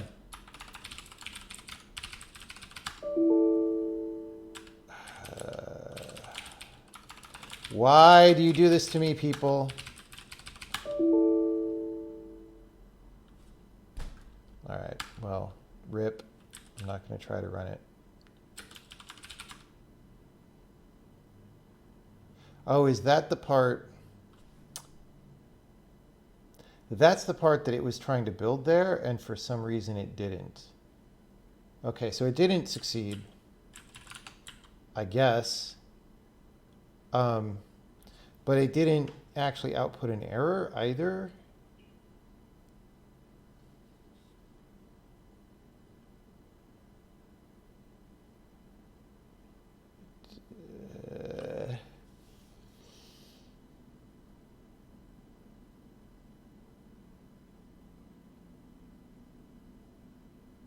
It's outputting the lib. This is why I just hate all of this complication. Like, what? It didn't finish outputting the lib. Did we crash the C compiler? Because we ran the command wherever. Now I'm totally lost. Oh, I'm in the other shell. We ran the command to output that, and then it did this stuff. I don't see an error. I just see warnings. Does anyone see an error here?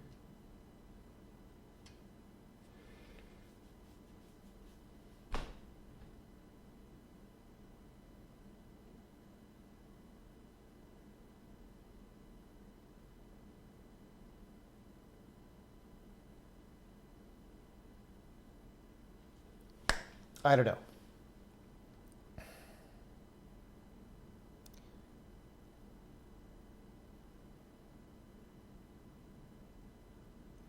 That builds the executable, not the lib. No, I mean, oh wait, right.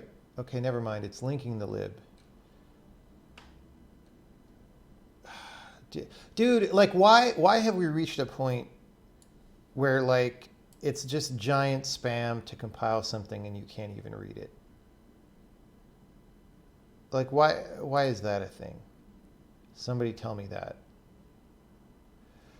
Okay.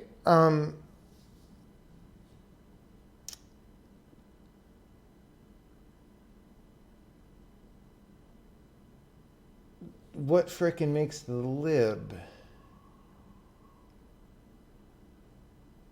I guess it's this. Link the object to this. Okay, this claims that it's doing that. Then why, I mean, is the timestamp right? Oh, it's saying incompatible PDB format. Like what? This is exactly like what?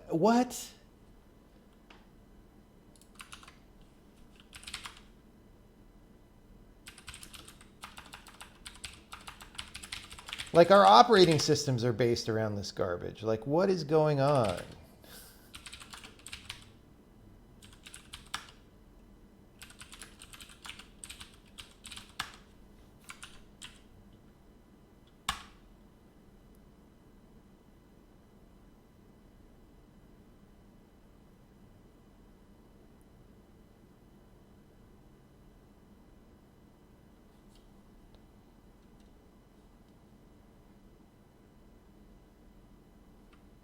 Okay, did that work? I don't know. Hey, it did. Okay, so you just had to delete the old PDB file. Good advice. Yes. When people ask me, why don't you want to do incremental builds? They always work. They're bug-free and they make you faster all the time. I just have to say, you obviously haven't done that much programming, if you believe that. All right, so now, so we have a new chat. Ah, here we go. Well, now it just crashes at runtime. Dude, I don't think we're going to be able to ship this initially. I don't want to debug this right now. It used to work.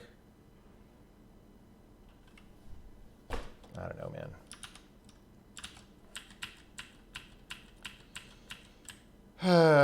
All right. Let's just make sure the frickin' everything else works. And then we'll check it in.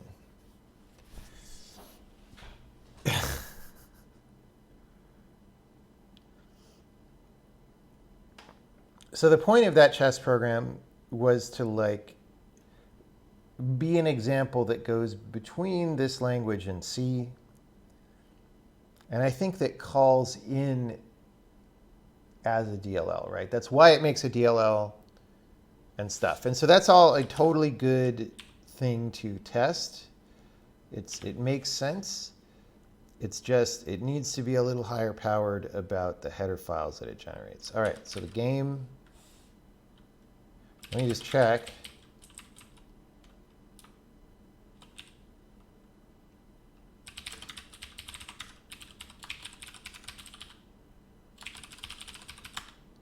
Yes, that is a brand new executable. Let's build with LLVM also, just to make sure.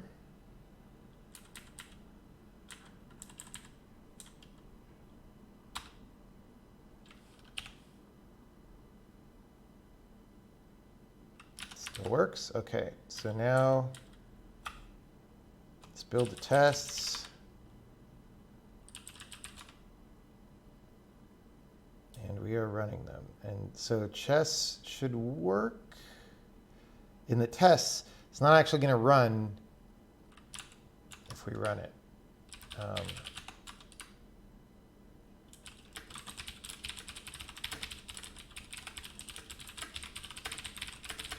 Maybe related to the filtering out of stuff that I did.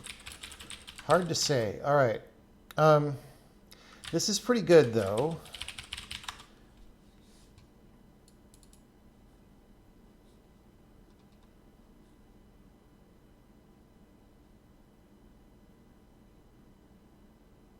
Comment this and link it to the other place.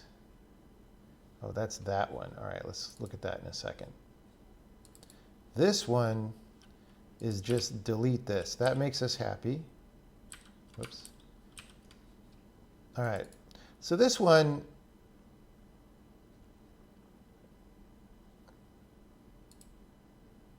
I mean, did we actually need this in the end? I'm not sure. Let's find out. I feel like the answer is no, because we should have hit the substitution. I think I put this in. You know that last thing that I changed by checking if we're inside a polymorphic thing? I think I put this in initially to try and deal with that before fully understanding the situation. Well, the game compiled without it. Yeah, so that's why I put this no check in here when I wrote this code, because it was like, this is suspect. I don't feel like I should need this, right? And we don't. Okay, now, how many lines of code is this? 1, 2, 3, 4, 5, 6, 7, 8, 9, 10, 11, 12, 13, 14. 14 lines of code that we wrote to temporarily work around a problem and then delete. Industry standard lines of code per day, that's 1.4 days of work.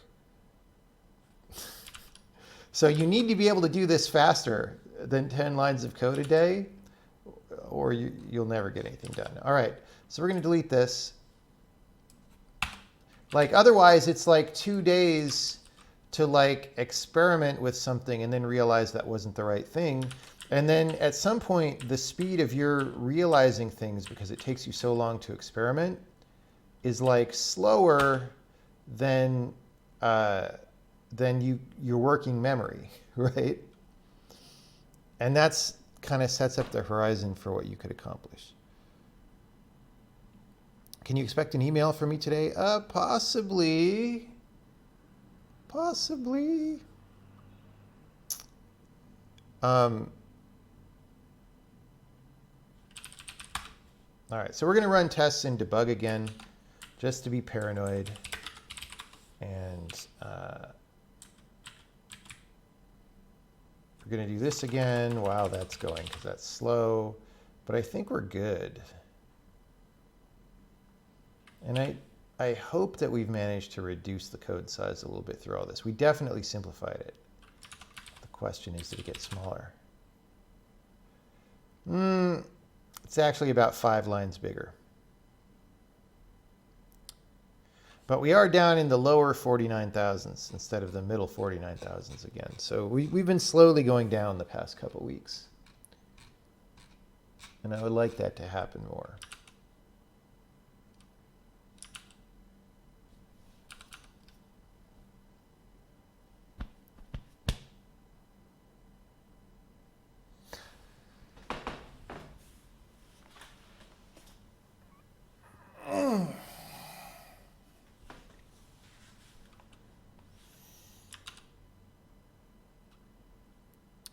Okay, so this has been good.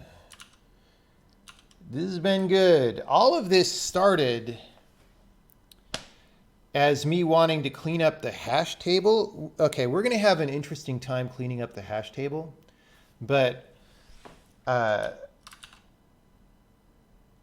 we're going to take a little break and eat some breakfast cereal and stuff, because I'm going to need some calories for this. But there's some interesting discussion around hash table that we will have in a couple minutes, which is where I was trying to get. And it's just that, you know, doing this entry thing was crashing us and whatever. So, yeah.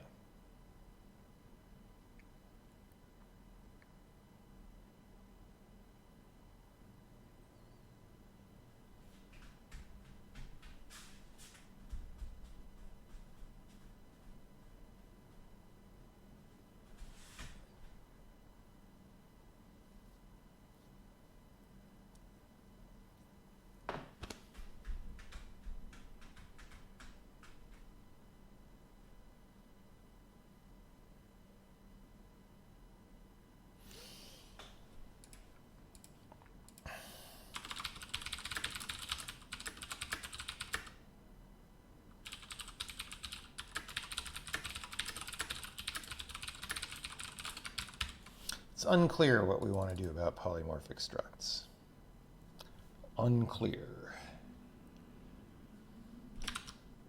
But now that we have a working system, all right. Commit, simplify, and robustify stuff involved with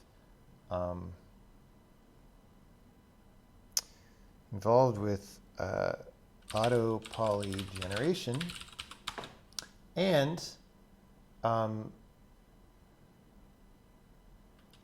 fix some bugs related to procedure call struct instantiations inside polymorphic structs, and so forth.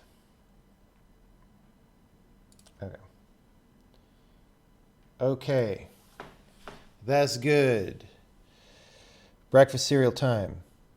Any no check-ins left? No, because it let us check in. Any questions about what we just did? Because I know when I get into like really weird, hairy debugging stuff like this, it's really hard to follow because basically I'm leaning on my knowledge of the compiler as being the guy who's been the main person writing most of the code for like 5 years. So it's, you know, I don't understand how anyone could follow it at all, and probably people can't. But the next thing that we're going to do, people will be able to follow, I think. So yeah, let me hook up some cereal here.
Happy New Year. It's not the New Year yet.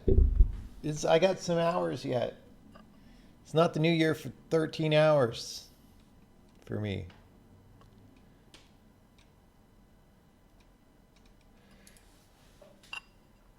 Okay, any questions about what we were doing before we go on to the hash table thing?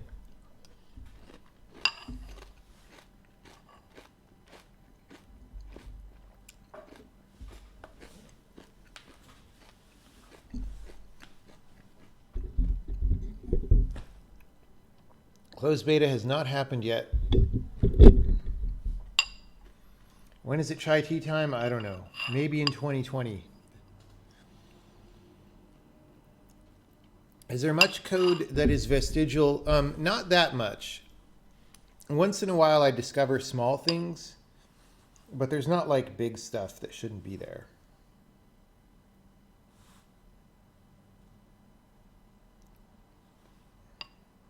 I keep it somewhat clean.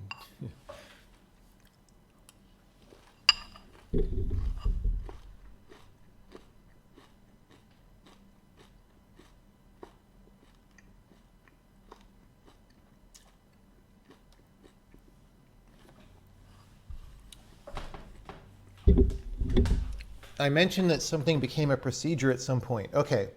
Let me explain.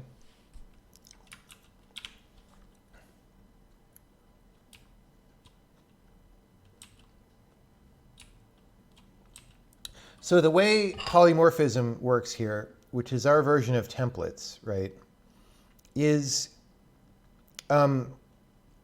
more natural than something like C++, right? So for example, here's a hash table, right? And it's got some arguments. It's a struct, but it has some arguments, which means it's the equivalent of a template struct in C++. Until you provide these arguments, it's not a real data type that you could use at runtime yet, because we don't know what the key and value types are, and we're a strongly typed programming language, right? So in order to get a real hash table, you provide these arguments, right? And then we know what the types of are everything in here. And actually, right now, this isn't even part of the hash table. It's a simple hash table. What we're going to do is convert these to this, which I'll explain why in a minute. But yeah, that's the basic idea. Now, of course, you can write functions that operate on these. So we have this down here. So we're saying using a table that's a pointer to table, right? But what's pointer to table? That's like not a real type, right? That's one of these.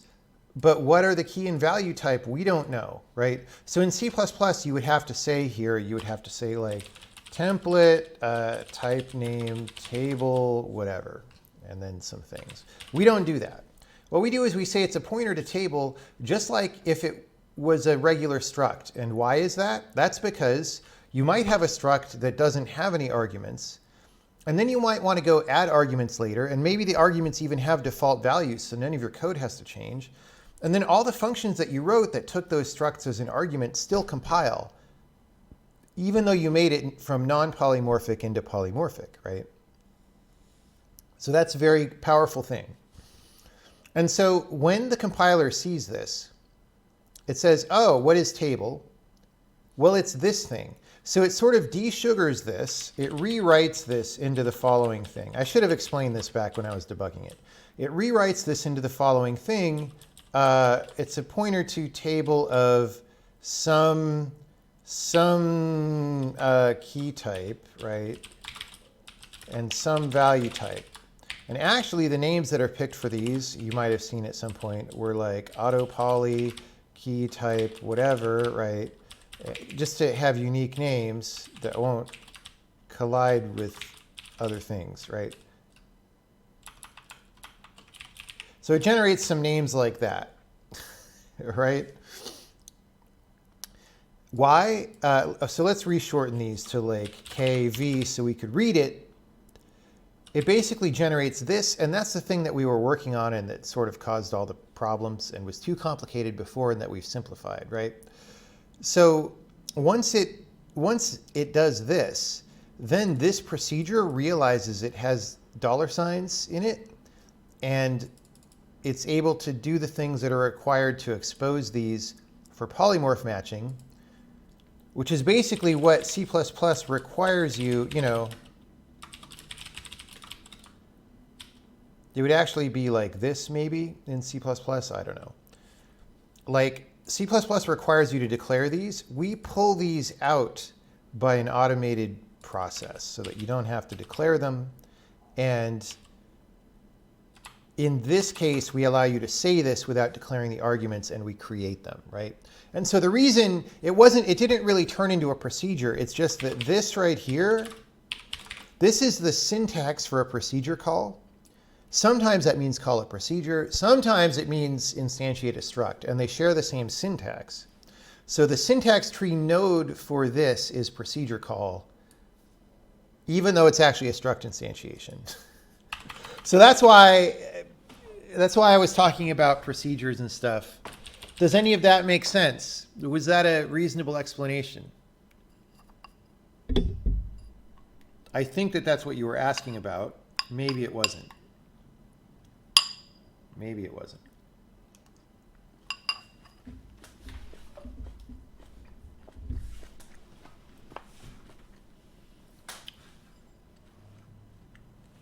Do the extra polymorphic procedures get outputted to the extra generated file that's used for debugging? No. Because polymorphic procedures and structs do not exist at runtime. You can't call them because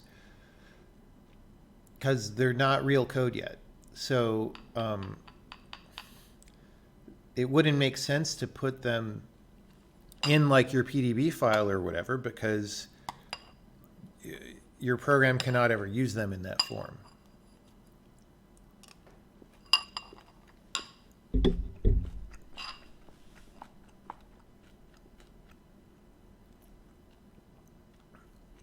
Is there no, this is a table with unknown parameterization.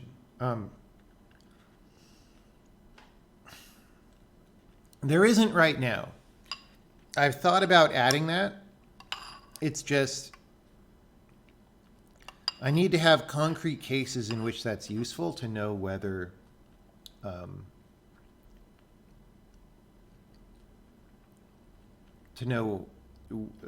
what I do for that is practical. So keep in mind, this isn't Java, right? So things are not boxed by default. Things are not always pointers by default. And so therefore,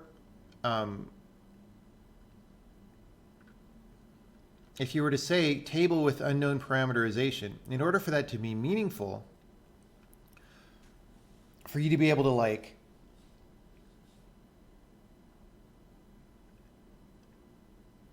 do anything with that, we would have to, for example, start at the beginning of the struct and like see what members are in known locations, which would be true all the way down to here, right? And also this, because that's a constant. So you could, in principle, refer to those without polymorphing. And that might be useful. It's just, you know, it hasn't been a priority. Question, it could be a real procedure call as long as that procedure returns a type at compile time. Yes.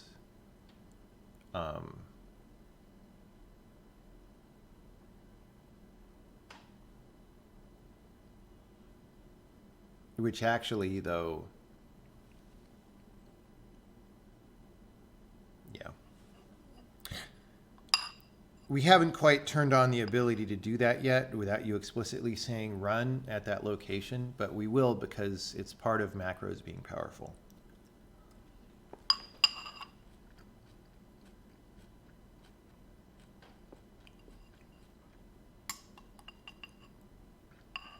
The reason why I was thinking of doing that, of having thing of unknown parameterization,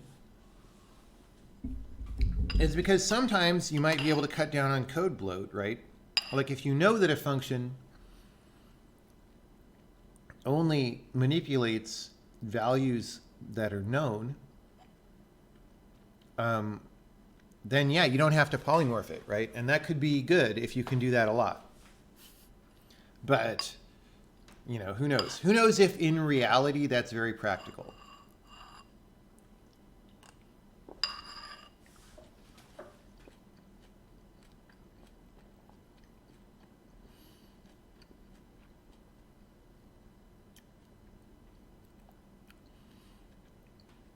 You'd argue it could be very useful to allow you to define types that are polymorphic over other generic types. I mean, you can already do that, so I don't understand what you're saying. Why refactor the SOA into AOS entry? We will discuss that in just a second.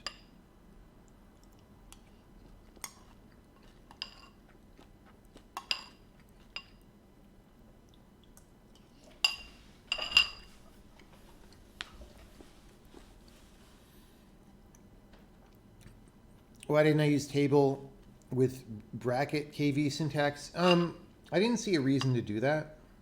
Like, why? Why do that?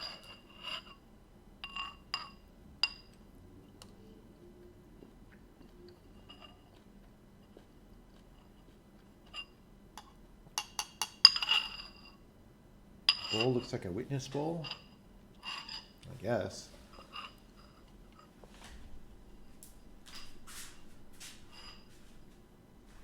Do I mean an instance of table without arguments at runtime?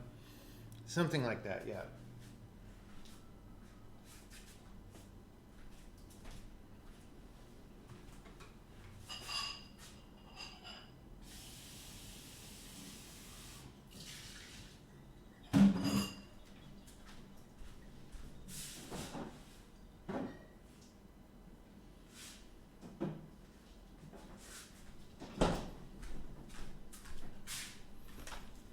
Okay. I'm going to dig out an email from Charles, who works at Rad Game Tools. And we will use this to talk about hash tables.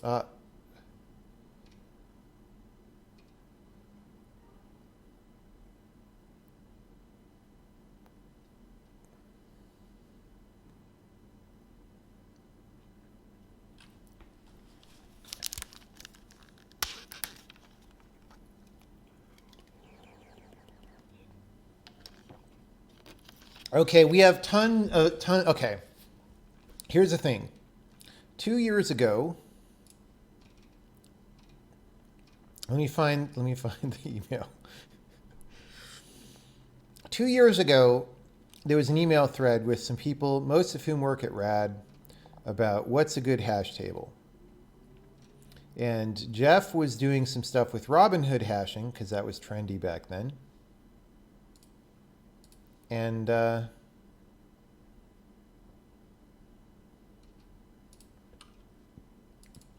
was a big discussion, and Jeff got some minor performance increases eventually on Robinhood hashing after working hard on it. And it didn't look worth the complexity to me. And then Charles Bloom chimed in and said some stuff. And I'm going to paste in his emails. And we're going to leave it in this file as documentation for why hash tables are the way they are. We're going to paste in his 2 emails and then read through them.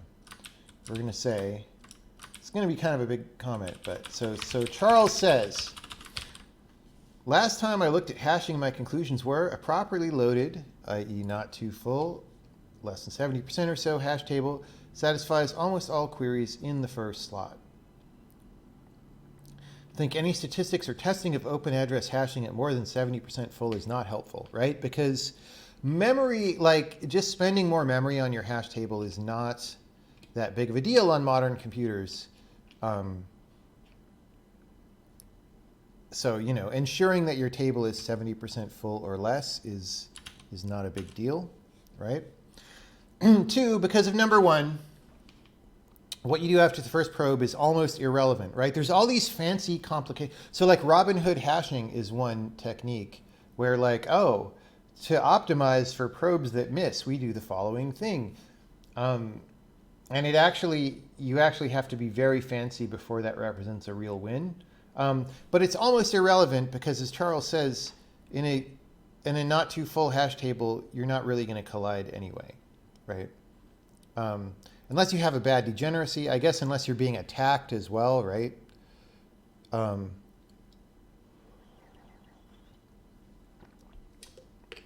So he says do quadratic probing. I actually don't do quadratic probing right now. So we might do that later. We'll talk about that. Because of number 1, storing your data compactly, this goes to the question that was asked a minute ago. Storing your data compactly like hash key data is best because you always take exactly 1 cache miss per query because, again, you're going to hit the first time, right? There are some advantages to doing hash, key, but doing that naively means a much higher constant number of cache misses. I've seen a lot of hash table implementations that use multiple arrays, and that's just totally wrong, he says, right?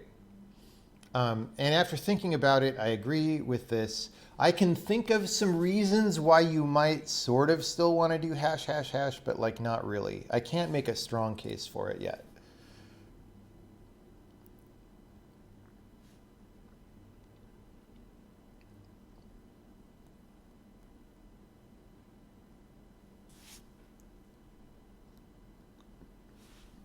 Because of number 1, which is that you always hit on the first slot. Any prefetching was a lose after you compute the hash.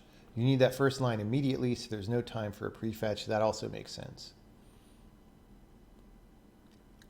And you need the second line so rarely that a prefetch of that doesn't help. And in fact, it may hurt you because you're evicting a cache line that you might have used for one that you're probably not going to use, right?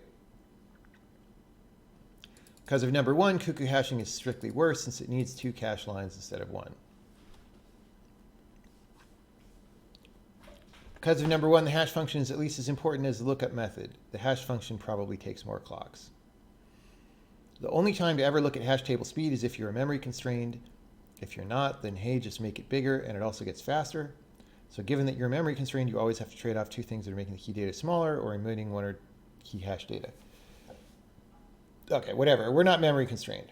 So that's what Charles wrote 2 years ago in this thread. And then I just recently asked him and said, hey, do you mind if I grab the thing that you wrote and use it as a comment in this file? And he said, sure. And then he wrote a little update, which I haven't read yet. I just skimmed it a minute ago, right? I think the fundamental thing with hash tables is that for a not too full hash table, up to 80% or so, you almost always hit on the first probe. Because he didn't remember what he wrote before, so he's saying it again. You want that to be exactly 1 cache miss, no more. It should be a simple low latency dependency chain to find that first probe result, not a lot of setup. Quadratic probing instead of linear does fix. I told him, oh, I'm just doing linear probing right now, and he says quadratic probing does fix a bad degenerate case, so I think it's worth doing. The issue here is if your hash function has a degeneracy, so you get lots of similar hash values, linear probe can go n squared. You want the first few probes to be linear, but then semi-random steps after that to get away from the degeneracy. There are more complex strategies, but quadratic works just fine and is very simple, so it's what I recommend.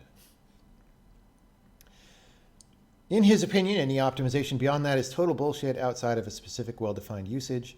If you really care about maximizing speed of a hash table, it is utterly use case specific. For example, the crucial issue is if it fits in L2 or L3 or not. Is there coherence in lookups? Also, are you minimizing latency of hash lookups or throughput? Aside, I think the way Fabian does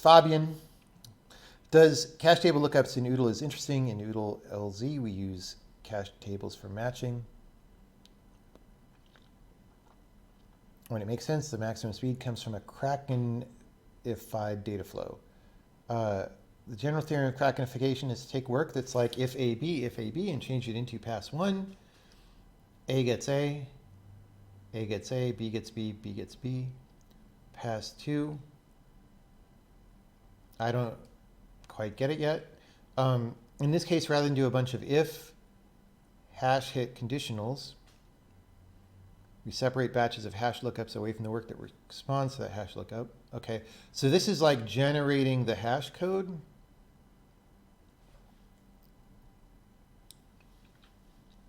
Or generating the hash bucket.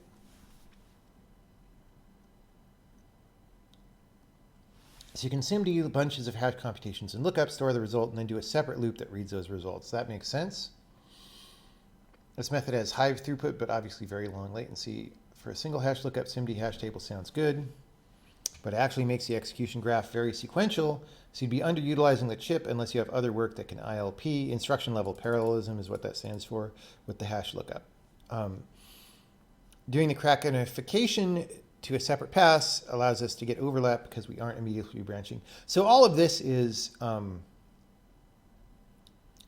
concerns that we're not worrying about because this hash table that we're designing is like a general use hash table.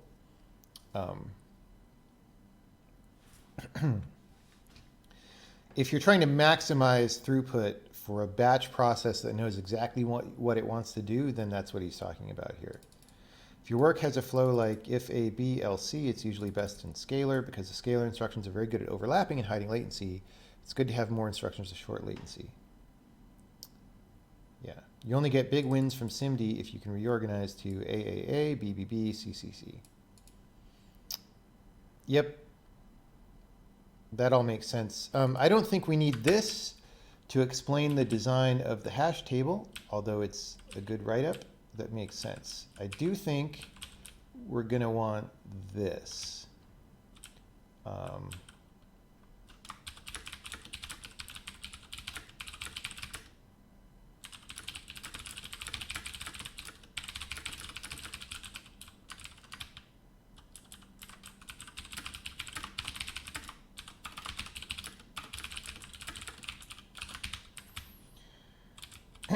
So we're gonna maybe put this in here, but then down here we're gonna say, that said, it does seem clear that we should do quadratic hashing to avoid degeneracies and attacks, simple attacks.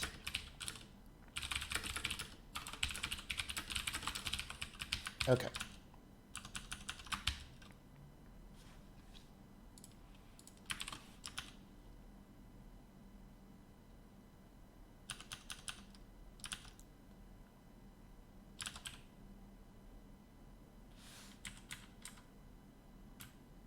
Let's just make sure.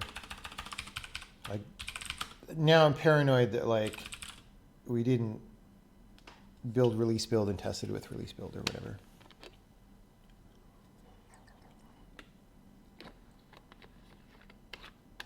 Okay. I have not, I don't know that much about quadratic probing. I know the basic idea. That's not what we're going to do right now, though. What we're going to do right now is convert these 3 arrays into 1 array. And that's going to be pretty straightforward. So yesterday, I sort of stuck this in to make sure it worked, and we triggered a compiler bug, which was what we were fixing last night and this morning. Now that this works, hopefully we can use it. So we're going to do this, and we're just going to fix all these things. All right. So first of all, our for expansion, right? This is our iterator. And we're going to go entries. And we're going to say if it.hash, right? It.key.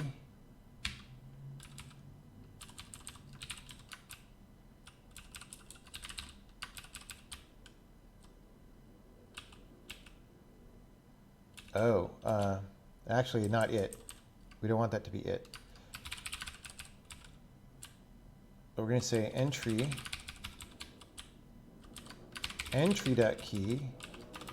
entry.hash, and we're going to say this is a little bit scary because I think the iterator macros still have some bugs, but we're going to hope that this works.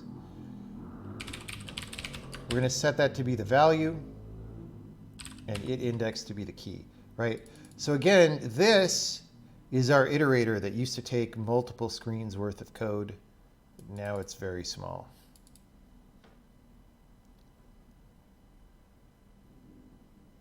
What's the backtick? Okay, this is a hygienic macro. So values that are used in this macro are not visible to outside code, including outside code that's inserted here. So you don't have all these problems like you have in C++ where your macros accidentally use variables that the arguments are trying to use. The backtick says actually this is visible, right?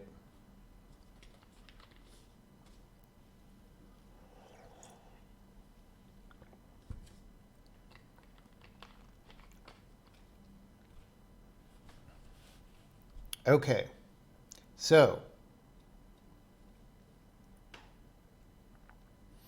now we just need to do all this. All right.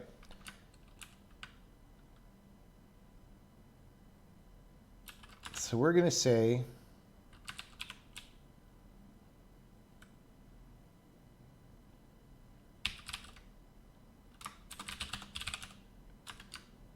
are we importing basic? Yes. So we can just say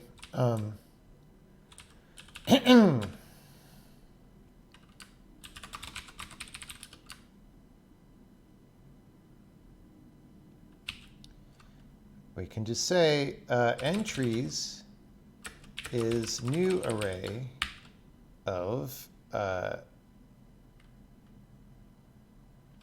entry, comma,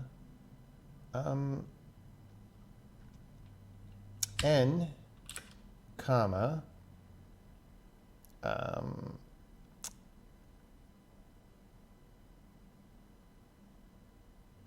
no, n, comma, entry. I guess we did it the other way around. Initialized allocator data, like that.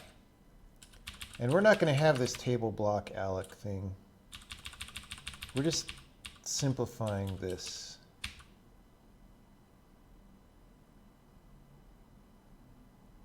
Should we handle arbitrary alignment of both keys and value? Yeah, that's a question, bro. Okay.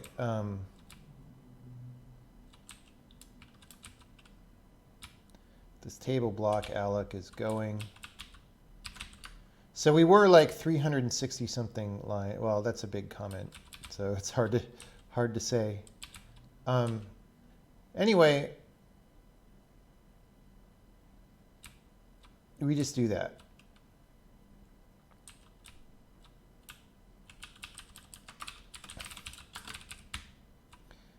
So we're not block allocing. We're going to free table entries data, table allocate. Okay, great. Table reset. That's not a thing.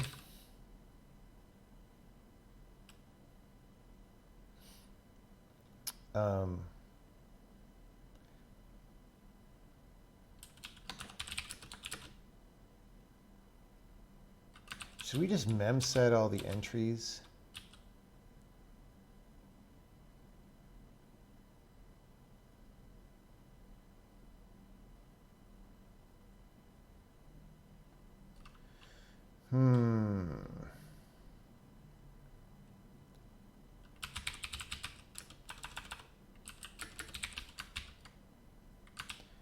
Let's make this false. We'll set all the hashes to 0. Because we don't want to spend time running constructors on everything in the frickin' hash table. Right? Okay. So when we set the hash to 0, it means that slot is unoccupied.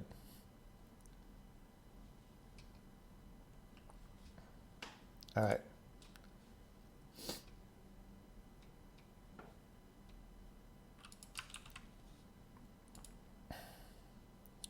So we get the hash.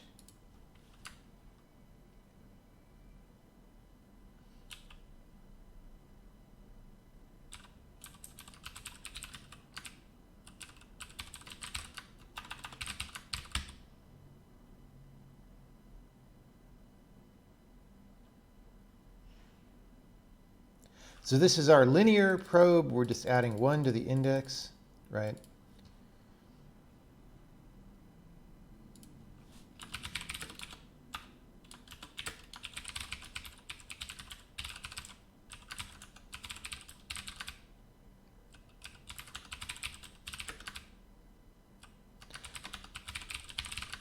So we're just changing this around.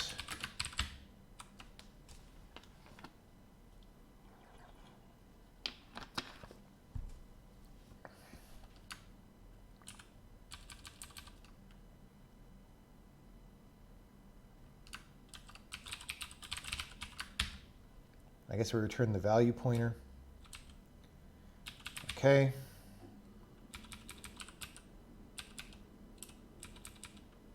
That stays the same, it looks like. Table find.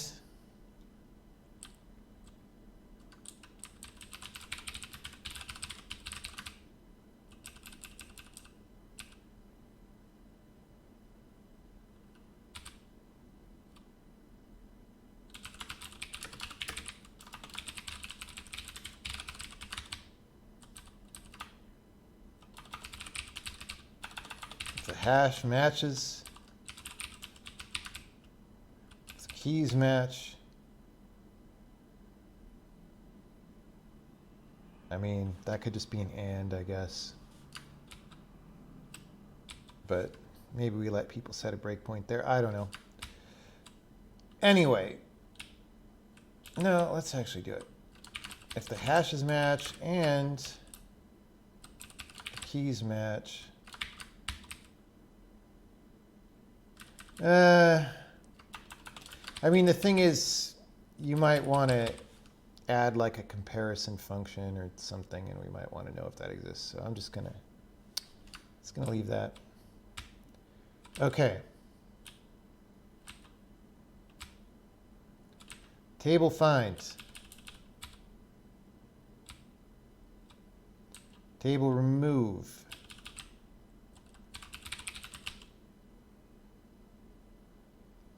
We could almost just use our own iterator on all these. Entries dot entries index dot hash. Oh, table dot. Did we not? So we were using. Oh no, we did. Okay.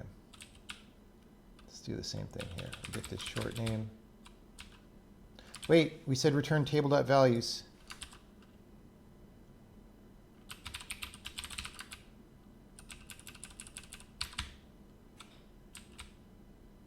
All right.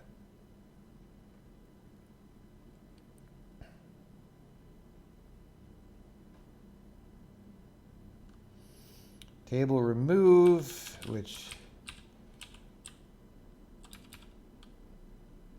has some stuff that makes it more complicated that I don't want.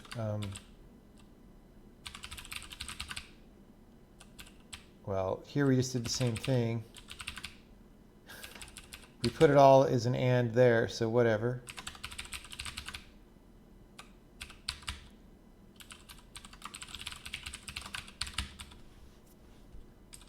Okay.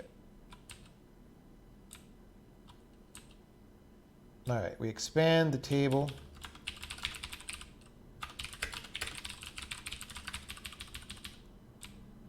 We allocate it.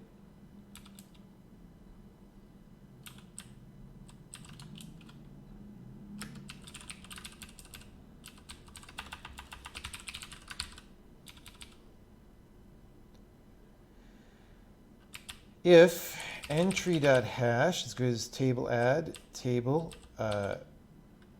entry.key, entry.value. All right.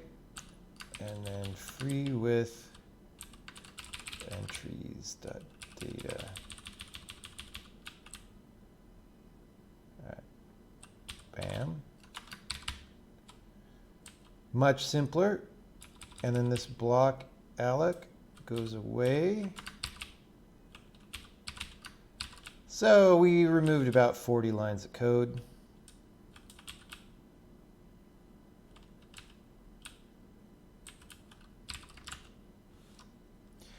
Probably made some mistakes. Oh, also,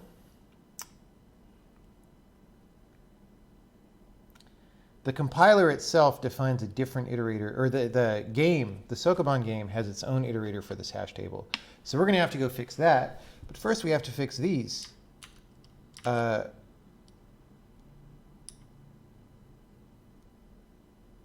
comma, expected. Oh, remove. Oh, it looks like I deleted a brace. It looks like we wanted that.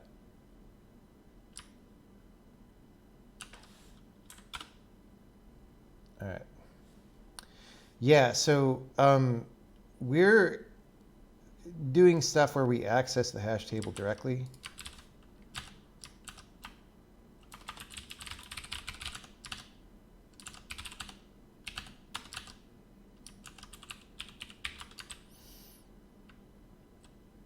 Oh my God. Okay.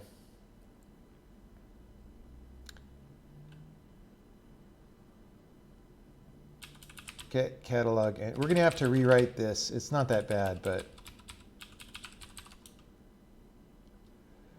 oh, shit.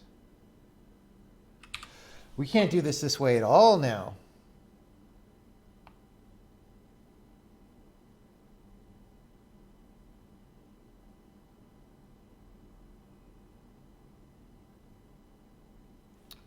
All right, well, that's an interesting wrinkle. So what this was doing was just returning, you know, an array of things. I think it's so that our completion code could iterate. Why were we doing this? Something Ignacio wrote, I think.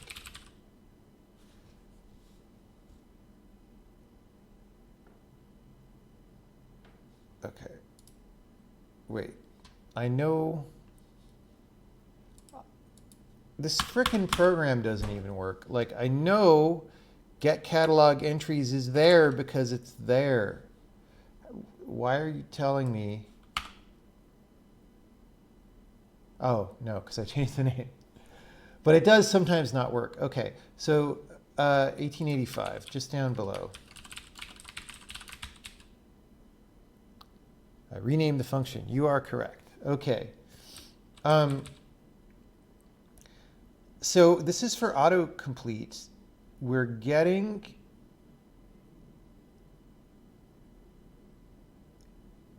the keys in hashes so that we can do some autocomplete bull crap.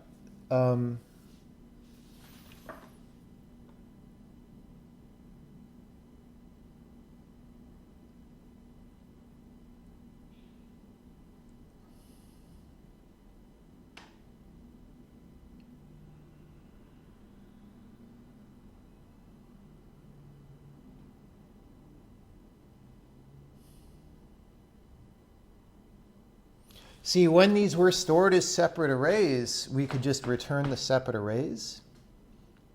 Now, we could return like the first elements, the count and the stride.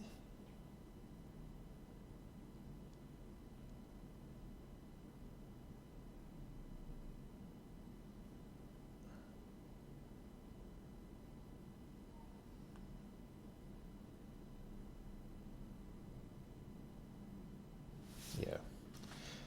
Because the thing is, okay, so what's going on is we want to just look at all these strings. And we could, okay, a very modern programmer way to do it would just be to run the iterator on each hash table and copy out the values. But like, that's kind of slow, right?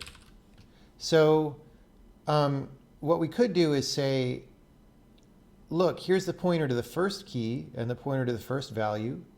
And then here's the stride and then the number of entries.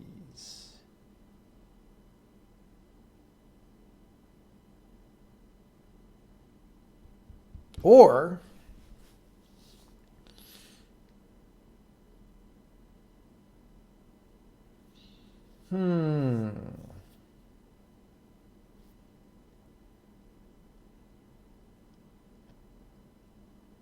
okay, let's just say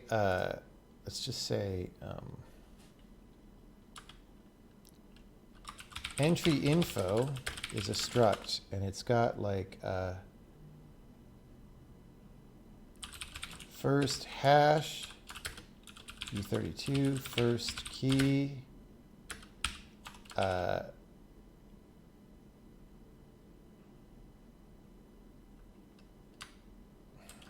make these void stars so we could do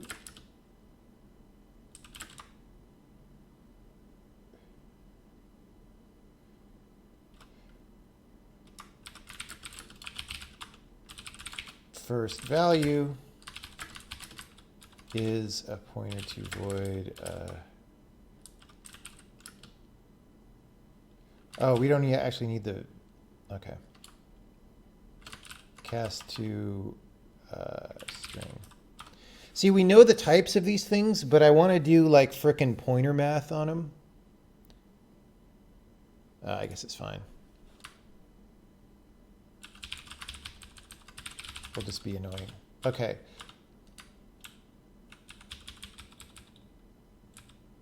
So that's the entry info.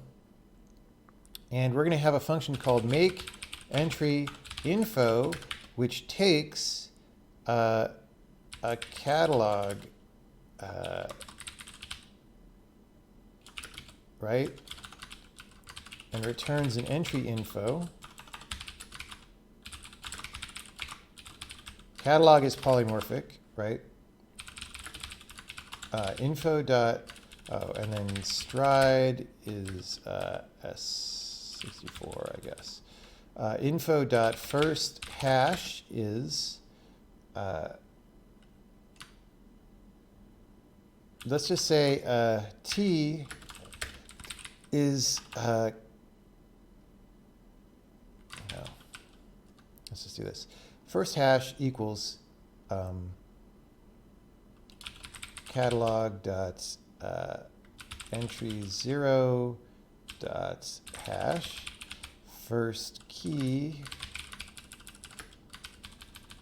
and then info dot stride is size of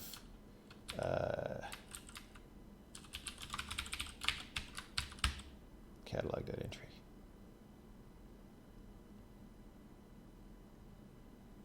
Okay, and then we're going to go entry info, and we're going to say return make entry info of mesh catalog. Hey, look, it's cleaner, right?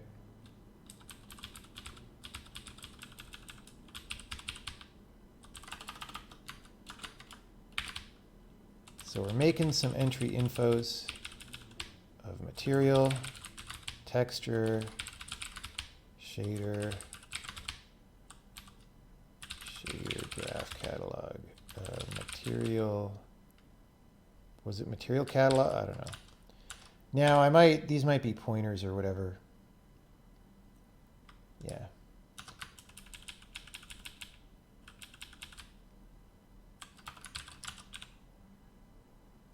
Texture catalog, entries. Oh, it's a hash table, right? Catalog has a table, so it's table.entries. Let's just say table is catalog.table. Just get rid of that, and that. Too many return values.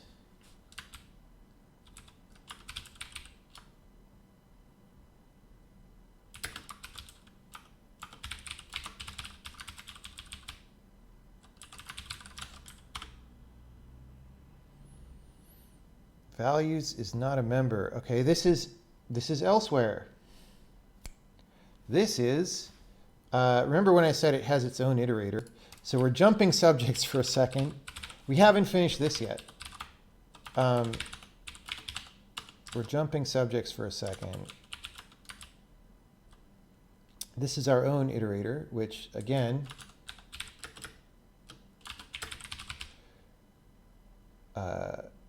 what was the point of this one? Oh, this is just for iterating over all the entities in an entity manager.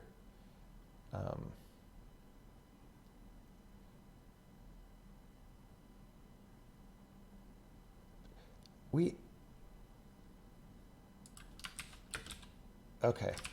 The reason why we have this is because we were having bugs in the macro substitution, which might be fixed now. So I just put that on the list. So we shouldn't, in principle, need to do this. We should just be able to use the hash table iterator. Okay, this is going to be a good test case for later. Probably not right now. Right now, we're just going to go,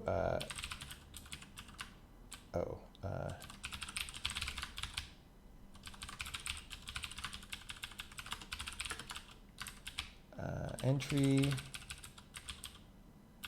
table.entries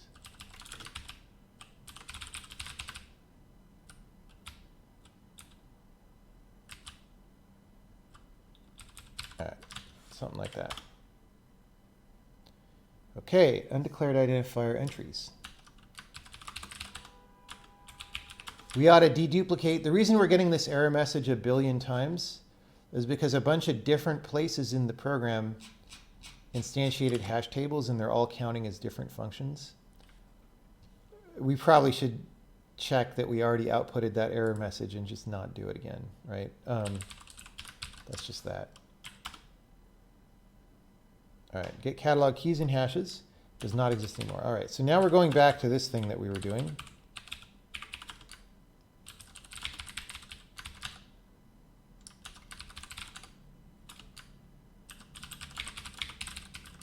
Get catalog keys and hashes.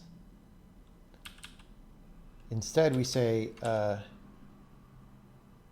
info is get catalog entries type name.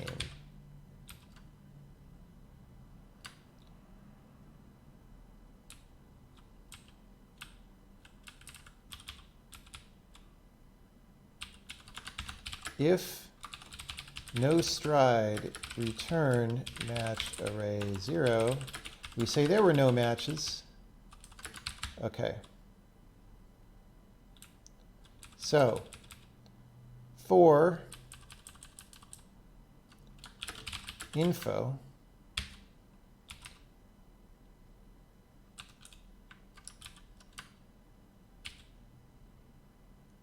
no, not for info, that's dumb. Oh, we need a number of elements, right?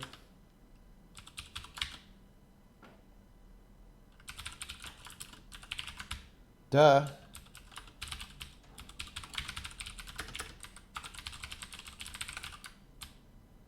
All right. For 0 num entries minus 1.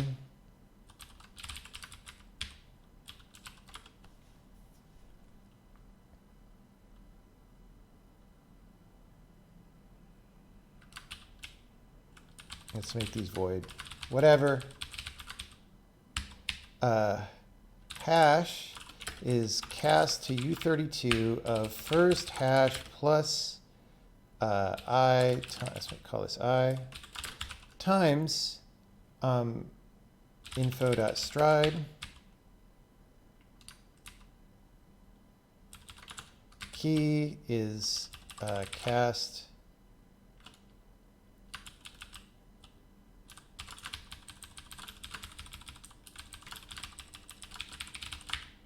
first string, first key, plus I times info.stride, and this is actually info dot. All right.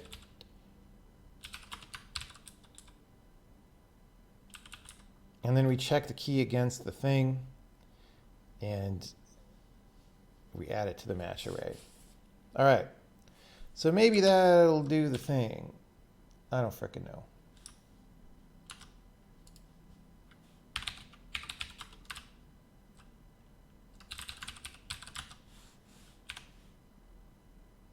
Well, we compiled the game. Can we run the game? No. Chances are we messed up the hash table real bad. I'm not that surprised that we cannot run the game. It's an occupational hazard. Now, it could be for many different reasons.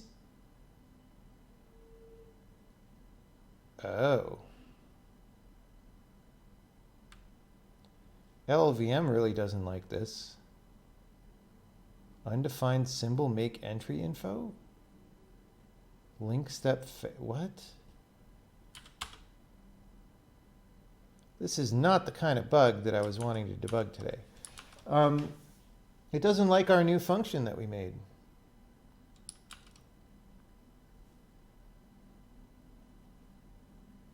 Why not? What's wrong with it?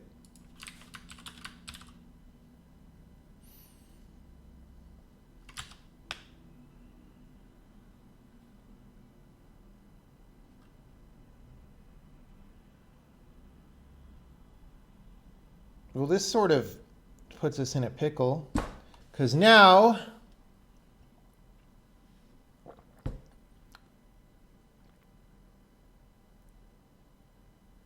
I mean, I guess we can run with x64 debugging information, but I don't think that's well tested.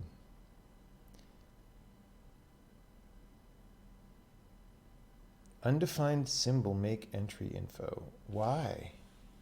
Does LLVM not handle like this? Let me just try.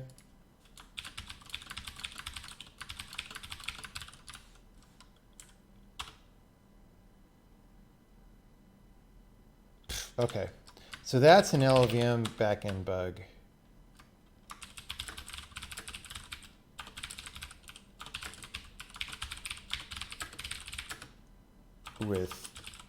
That's serious. All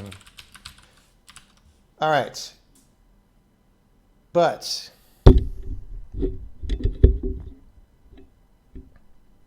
think the second material catalog was supposed to be material prototype catalog.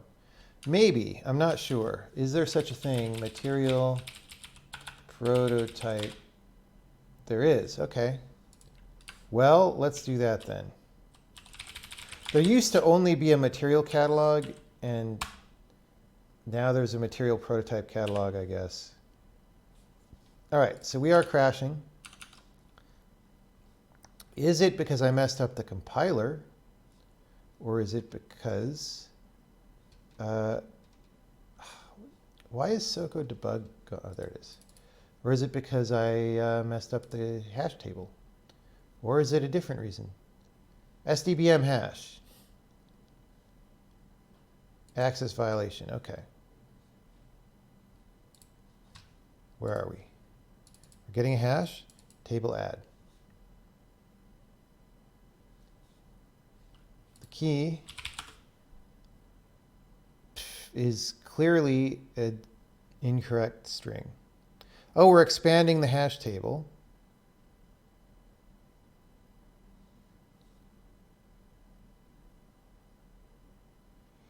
So we're actually in table add here. Entry. Okay, why? Oh, because, wait. Entry.hash key value. This seems wrong.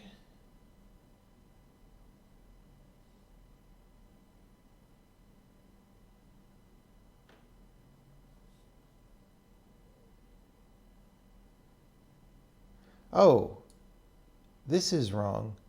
We don't want a free table. Remember when I just nonchalantly typed table.entries? This is old entries. That might not be the only problem, but that was a mistake.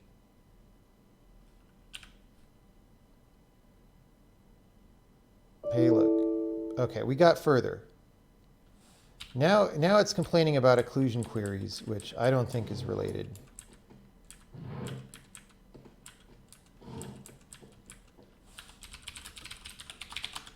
Okay, I think we have successfully done our hash table, even though we were doing a pretty squirrely operation. That whole thing about like grabbing the strings so that we could do autocomplete is a little bit squirrely.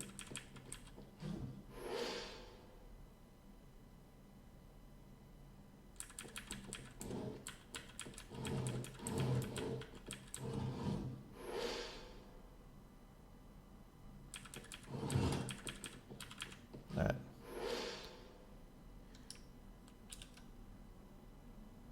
If you need a pointer table, hash table, put pointers in your hash table. Am I missing something, or how can you stride over hash table linked list? It is not a linked list. Let's go look at the hash table definition. It's an array. Okay. So the way it works is there's an array of entries, right? And when you go to put something in the table, if that slot is already occupied, you just go to the next slot. That's all.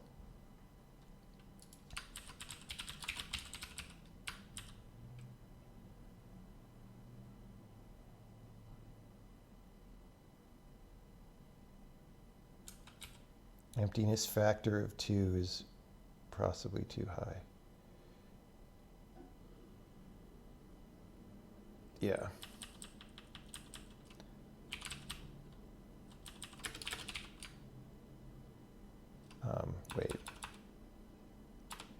times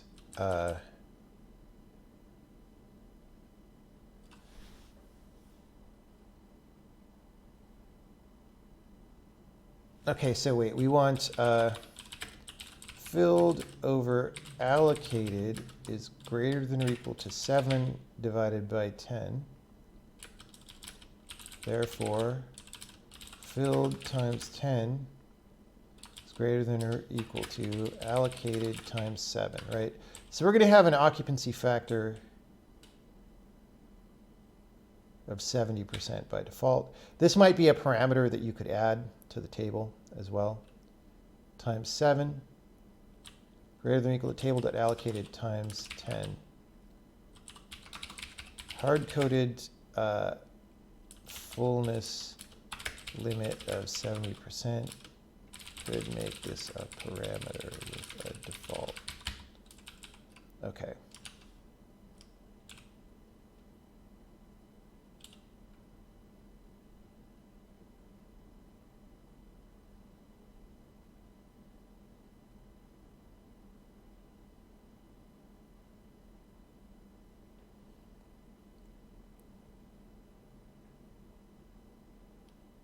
Uh-oh, I screwed it up.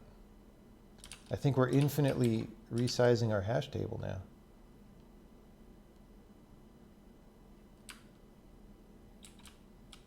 Right, I typed the right thing here, and then I put the wrong thing down here. I literally, that's where my brain is at today.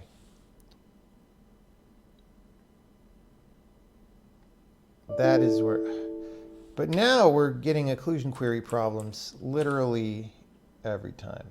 That's a bug that we've seen before. The question is, do occlusion queries use the hash table? And I suspect they might. I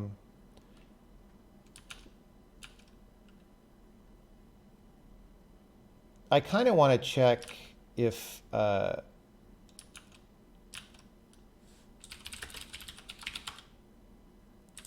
dude, we're getting that literally every frame. So we're going to have to check that. That might be something is broken. We did change the non-initialized slots of the hash table to not be initialized, or the non-occupied ones. I'm not sure why that would cause a problem.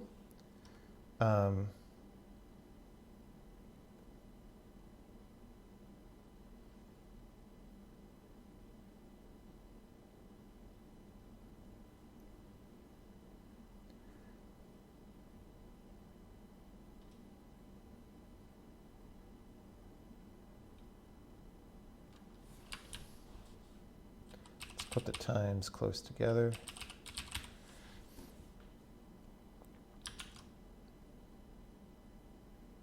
So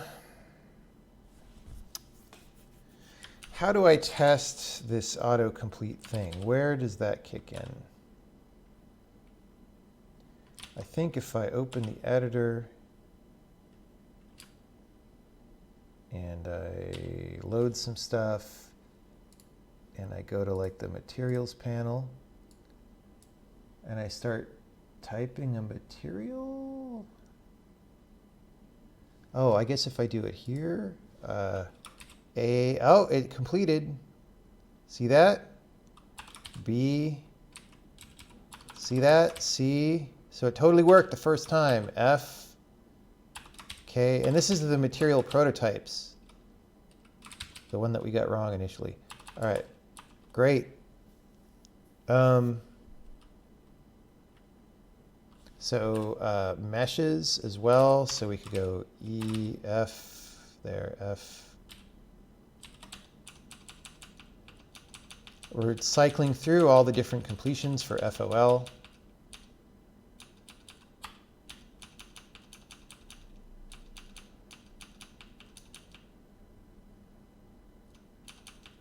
Great.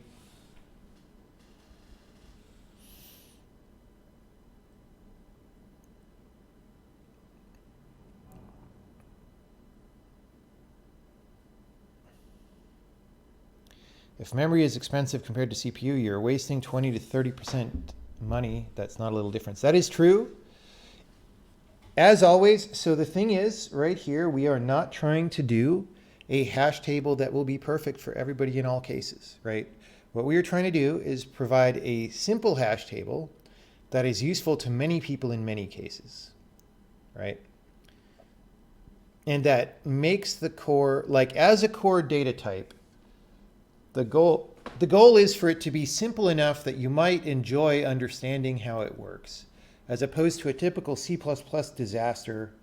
Like, I have never even attempted to look at the source for std : hash map or whatever the hell it's called, but like, I'm sure I would not enjoy that process, right? So, yeah, I mean, for sure, if you're in a situation where, let's say your entries are really large and you need to fit absolutely as many in memory as possible, you would want to use a different hash table. That is totally the case. And it's just, you know, in this case, we're just not trying to do that. And I think that that's key, actually. Like, the reason the C++ standard library is so bananas is it tries to solve problems for everybody. And in so doing, starts being so mediocre, it's not useful for a lot of things, like for, you know, like for games.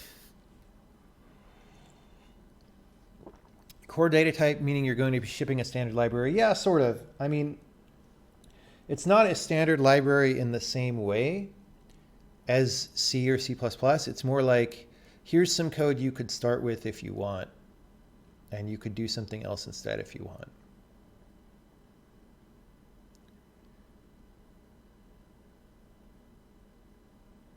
Standard unordered map. What's the difference between unordered map and hash map? Isn't there a hash map?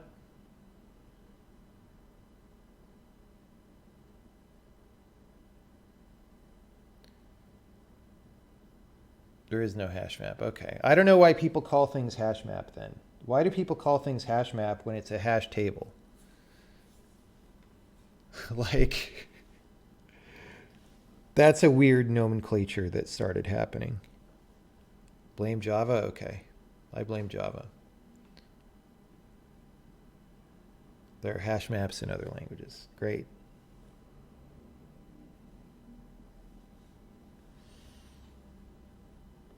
Why do people call it unordered map when it's a hash table? Because it's unordered.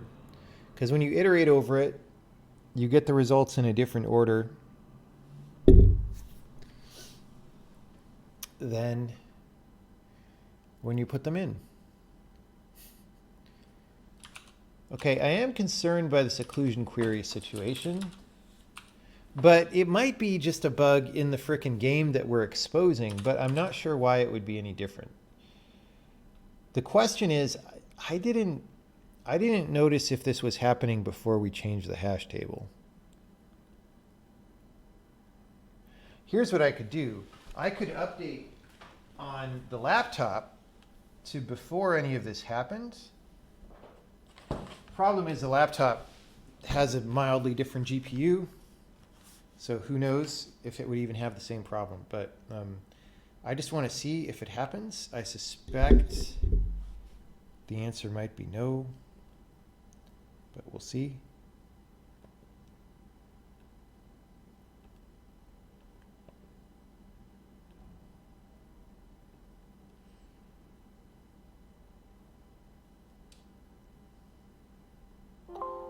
Okay. So we rebuild the compiler.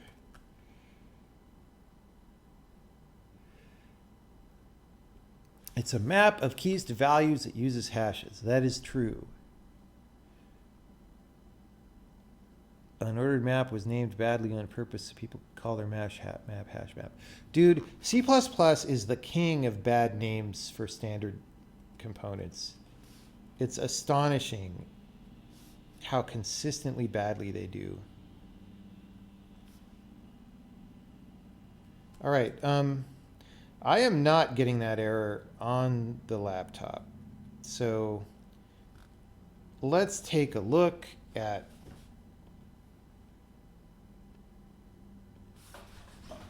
assert failed, occlusion query already issued. Who is saying that? Draw line 2830. Already issued.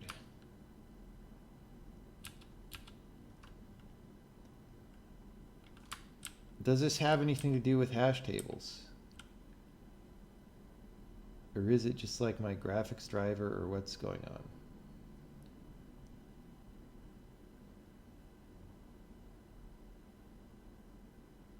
If occlusion query. Where does that come from? Mesh draw, occlusion query.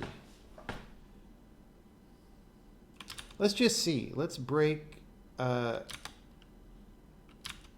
we'll automatically break because we'll assert. So we're going to just run. That assert is going to break us. Check out a fresh copy? No. No, we're just going to have the same problem. And the thing is, there's so much data, it's a little bit laborious to do that. Okay. So we're asserting. We're in mesh draw. Occlusion query already issued. So what does this look like? Draw query is 0, read query is -1. Okay.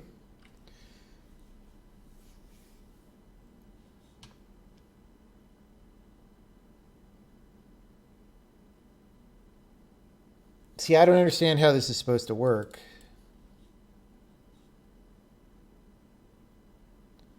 OQ.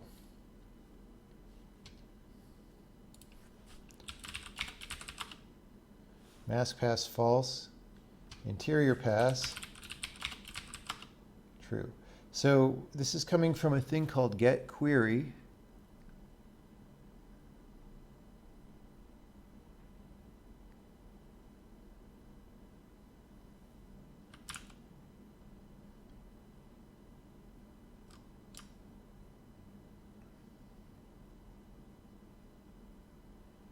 I bet, okay.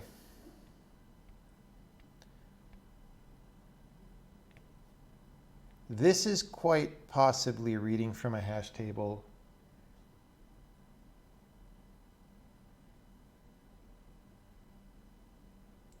See,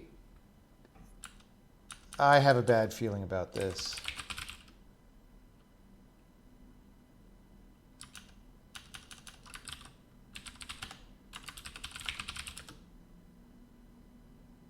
Yep, okay.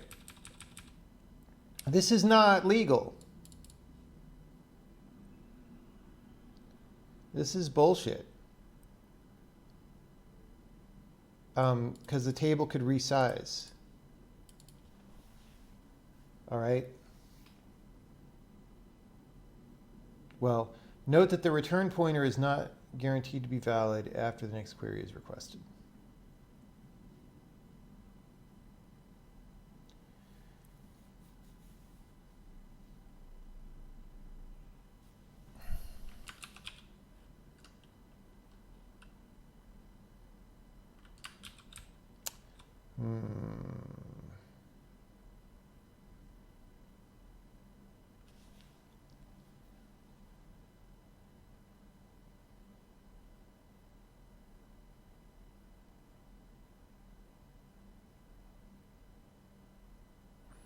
Maybe we're not.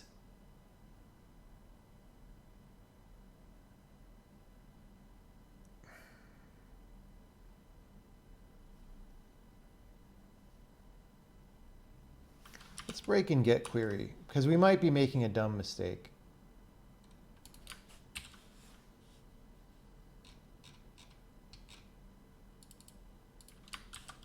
In principle, this shouldn't be any different based on how the hash table is stored. But we might have messed something up. All right, so we're just going to start over. First time, don't care. Second time, is this the time that, no, third time. Third time, well, let's just see. Okay, so occlusion queries is a hash table. It's empty. This is no surprise to anybody, right? Nothing's allocated, nothing's filled, blah, blah, blah. Okay, great. So we don't find anything. So we add to the hash table this thing. This will expand it, right? Bam. Now we've got some entries. They are, however, uninitialized, right? That should be fine. Hash.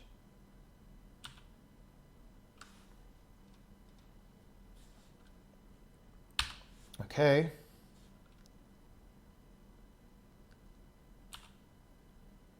Great, that's all as expected. So we add one, we grab that entry,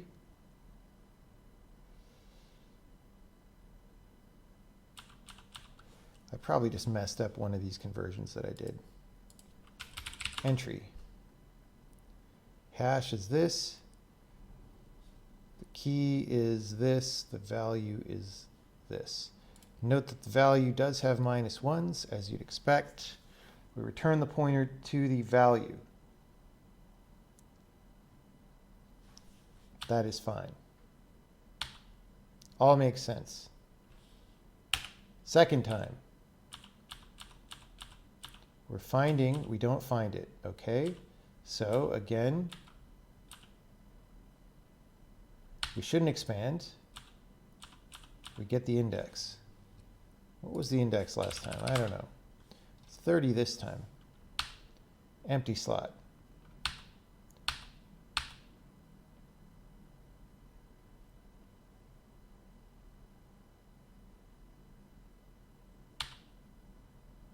Entry.hash, entry.key, entry.value. Okay.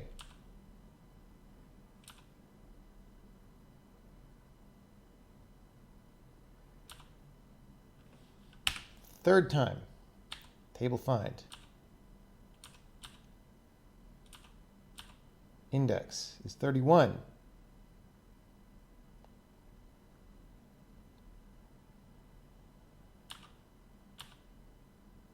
Entry.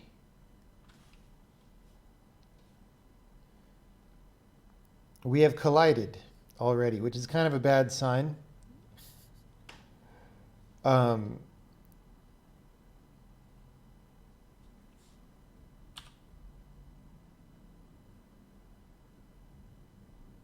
Oh. Wait, we're actually, this is the same thing. This is all the same values as the first time.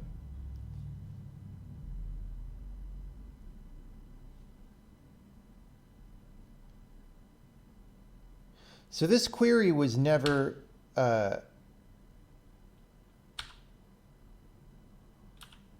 so this is the first time that we actually look up an old one.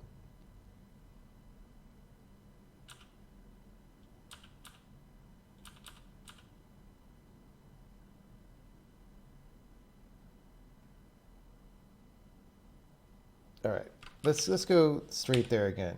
Third time. 1, 2. So basically, we're looking up the occlusion query from the previous frame, I guess. Get occlusion query result.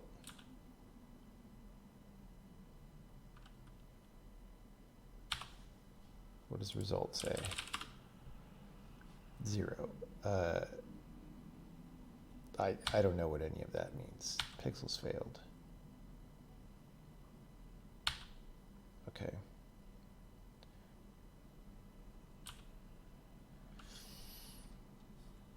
Maybe that's the right answer. I believe it's the right answer for this scene. Okay, so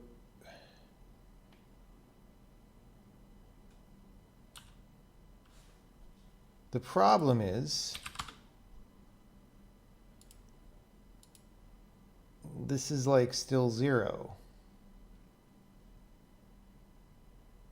What is supposed to set that back to -1? It's supposed to be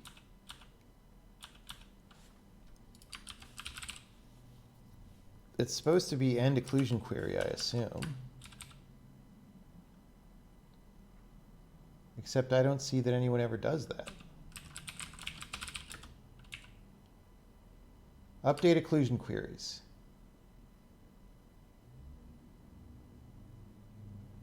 Okay. This, our iterator is maybe not working.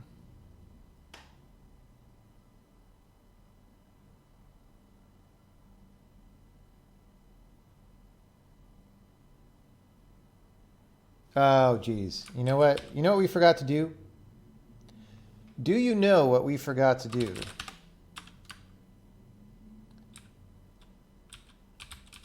We forgot to support the pointer iteration. Okay, this used to make sense because we used to iterate over the values, but we don't do that anymore. It doesn't matter. So what we really want is this. If pointer else not pointer. So we're giving it back entries by value and then trying to modify them. And at some point, I think to make that less error prone, I want to make them be read only or something. But like we don't totally have a good formalization for that.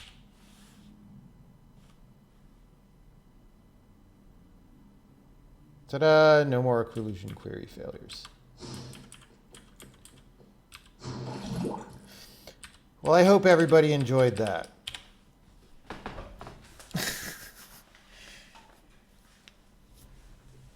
You're ready for more if you want to succeed in the game industry wisdom. I think that I really, at this point, I may have channeled all the wisdom that I know how to give about how to succeed in the game industry. Like,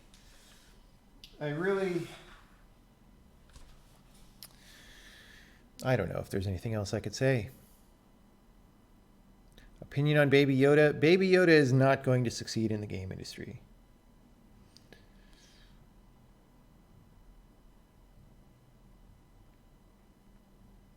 Is there a new demo coming anytime soon? Not sure. Not sure.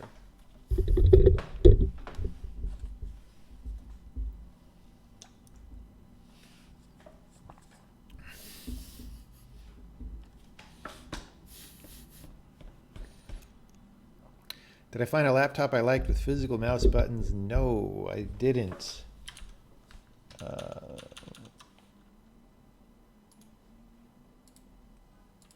Rewrite hash table to store entries together. Add comments explaining why. And then we got to check in Sokoban. Oh, you know what? I hope nobody else directly tweaked the hash table. Sync with hash table change. Let's make this a source only check in, because all right. Yeah, we should have run tests here. That was kind of irresponsible of it. Oh God. All right. Well, build system's going to yell at us. Program print.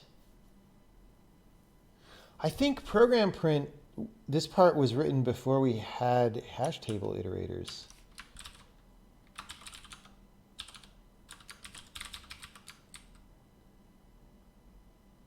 Oh, geez. Yeah. Oh, my God. Okay, so it's good that we found this, because this isn't even right anymore, which is why you want to abstract this into an iterator. All right. So for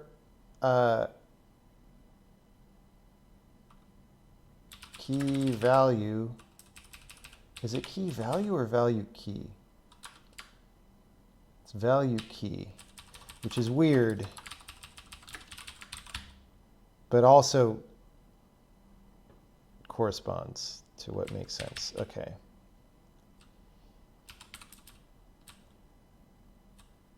Value. I think that's all we want.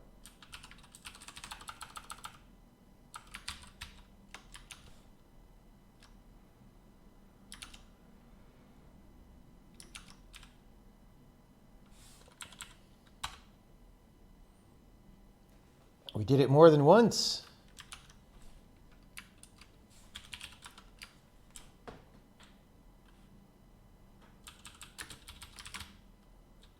Same thing.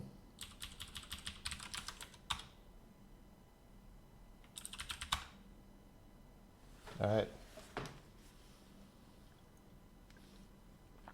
Good. It was good that we caught that we were not using the iterator there.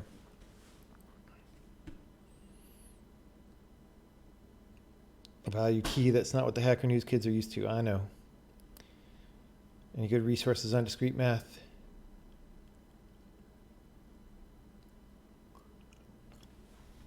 Yeah, in fact, we don't need value comma key. We just need value, right? That's all.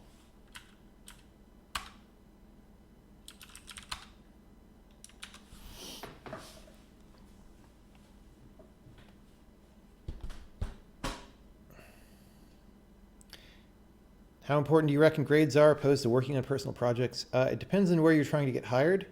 If you want to get hired at a bank or in the government, grades are probably important. Everywhere else, nobody cares.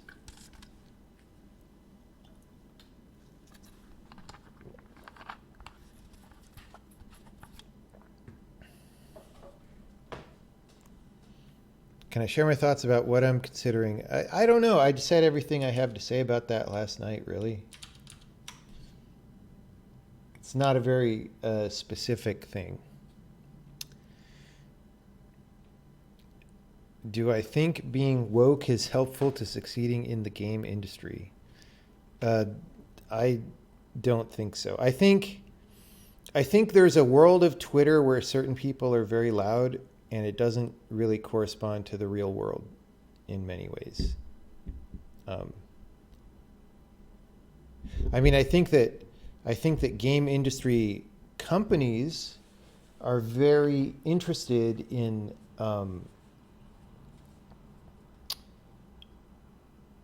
hiring a variety of people right now. So if you're, for example, a female programmer or ethnic minority or something, it's probably a lot easier to get hired now than it was in the past. But I don't think that there was that big of a problem in the past. I think, but I think people are making they're putting extra effort in today, right? And so it would be easier to be hired, but that doesn't have to do with following any particular philosophy or not. It's just, what do you look like?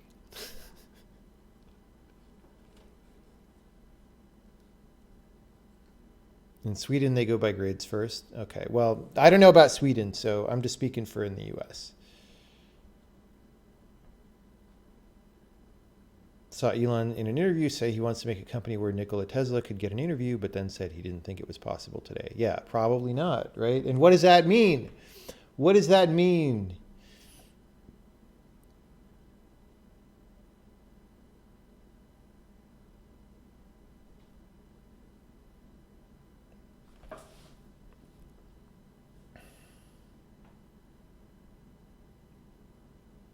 Yeah, no, it's true. So the thing is, I definitely agree with a lot of the criticisms that were being levied against games starting several years ago, that the portrayals of women in games are super embarrassing and cringy and disrespectful. That's all very true. And they have gotten somewhat better. They're not totally better, but they've gotten somewhat better. That part of that whole line of discussion, I totally agree with. It's the other stuff, saying a company is sexist if it doesn't have exactly a 50-50 split on the engineering team or something. That doesn't make sense to me at all. That's all.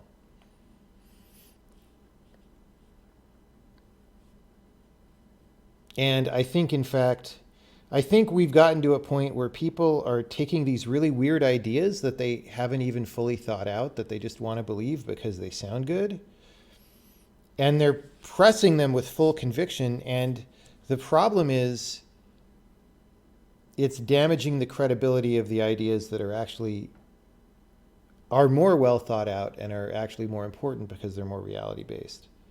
And so I don't know. Like I think that it's a mess.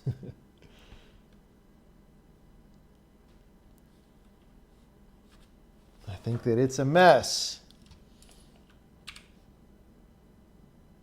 What I think is not a mess is that we've made our code better.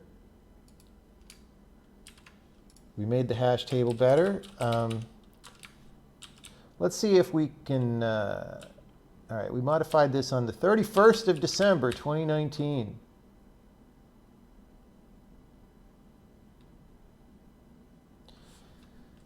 Stores all entries in a contiguous array for good performance when looking things up. Some tables work by storing linked lists of entries, but this can lead to more cache misses. Period. When storing a value, we map its hash to a slot index. If that slot is free, we print the key and value there. Otherwise, we keep incrementing the slot index by 1 until we find an empty slot. Because the table can never be full, we are guaranteed to find a slot eventually when looking at value. Perform the same process to find the correct slot. We use hash values to indicate whether slots are empty or removed because we can't really know that based on keys or values, given that keys or values can be of arbitrary type. Hash of 0 means the slot is not used. Hash of 1 means the slot used to be valid but has since been removed. That the slot was once valid. A hash of 2 or higher means this is currently a live entry.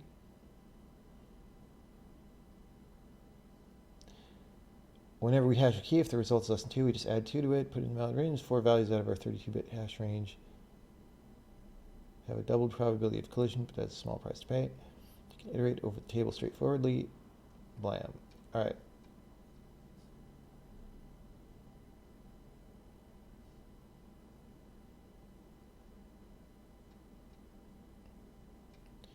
And then there's Charles's thing that we pasted in.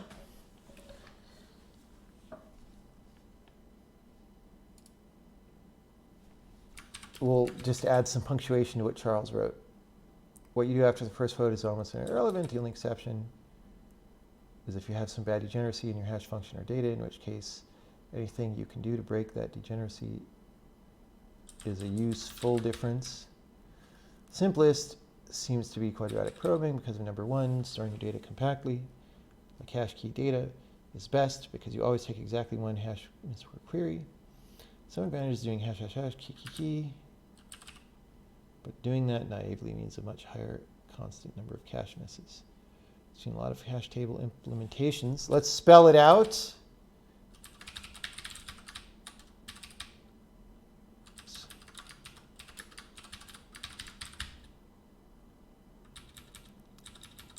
Because of number 1, any prefetching was a lose after you compute the hash. You need that first line immediately, so there's no time for a prefetch. And then you need the second line, so it's so rarely. Let's put prefetch. I feel like that should go on that line, don't you?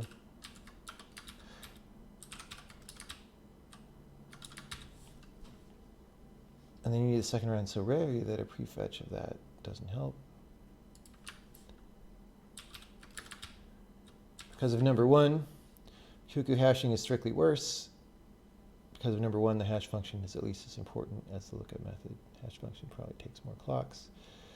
Only time to ever look at hash table speed is if you're memory constrained. If you're not,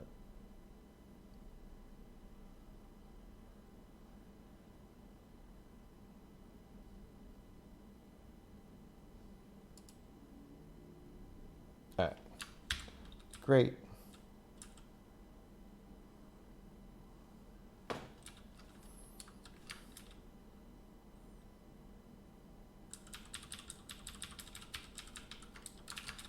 Put that in a separate so people don't think that came from Charles. And bing, bada bing. Update comments in hash table. Oh, we didn't check in program print. Oops. Let's check that in. Let's check that in.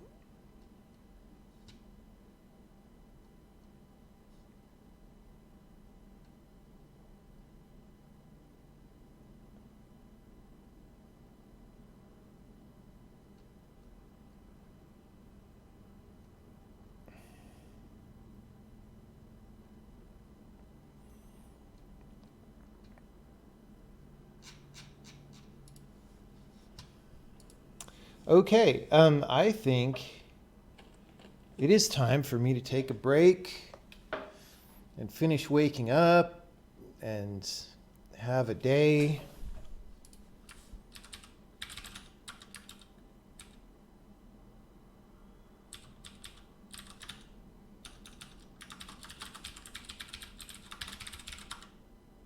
Yeah, we got rid of that.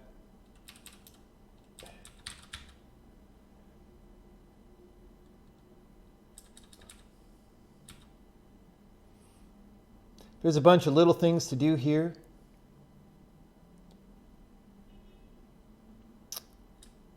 But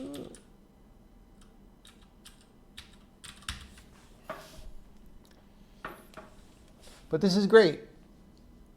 I'll be working on some of these today. I don't think I'm going to do more streaming today. I think last night and this morning has been good. But we'll probably stream tomorrow or something.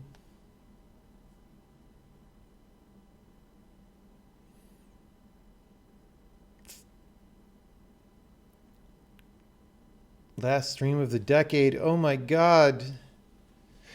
Oh my God.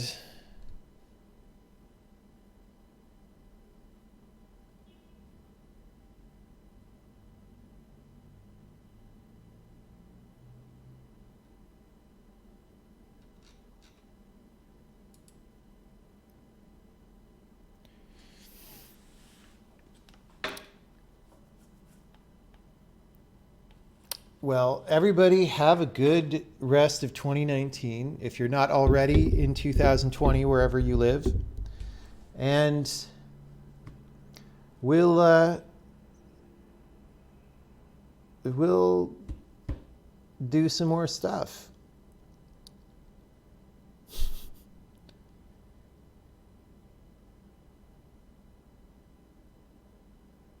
No 12 o'clock stream? Probably not. I'm going to be out. When it turns midnight here, I'm going to be out doing fun things. So, Thanks, everybody, for coming by. Have a good rest of the year. I don't know if Faye Sarah is going to do that painting stream. Maybe that'll happen. Maybe that'll be your New Year's painting stream in a couple hours. And, have a good 2020. And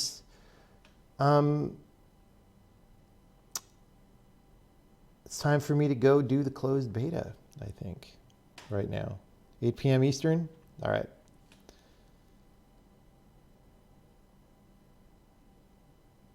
Update the windows. See ya all. Let's see. Are any of our friends? We could do a host, a close to 2020 host, right? Let's see.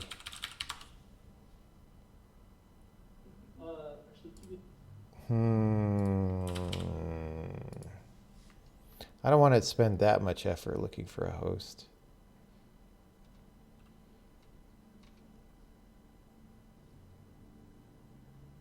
I don't see any of the usual suspects logged on, which is maybe good. Because, people can have fun today.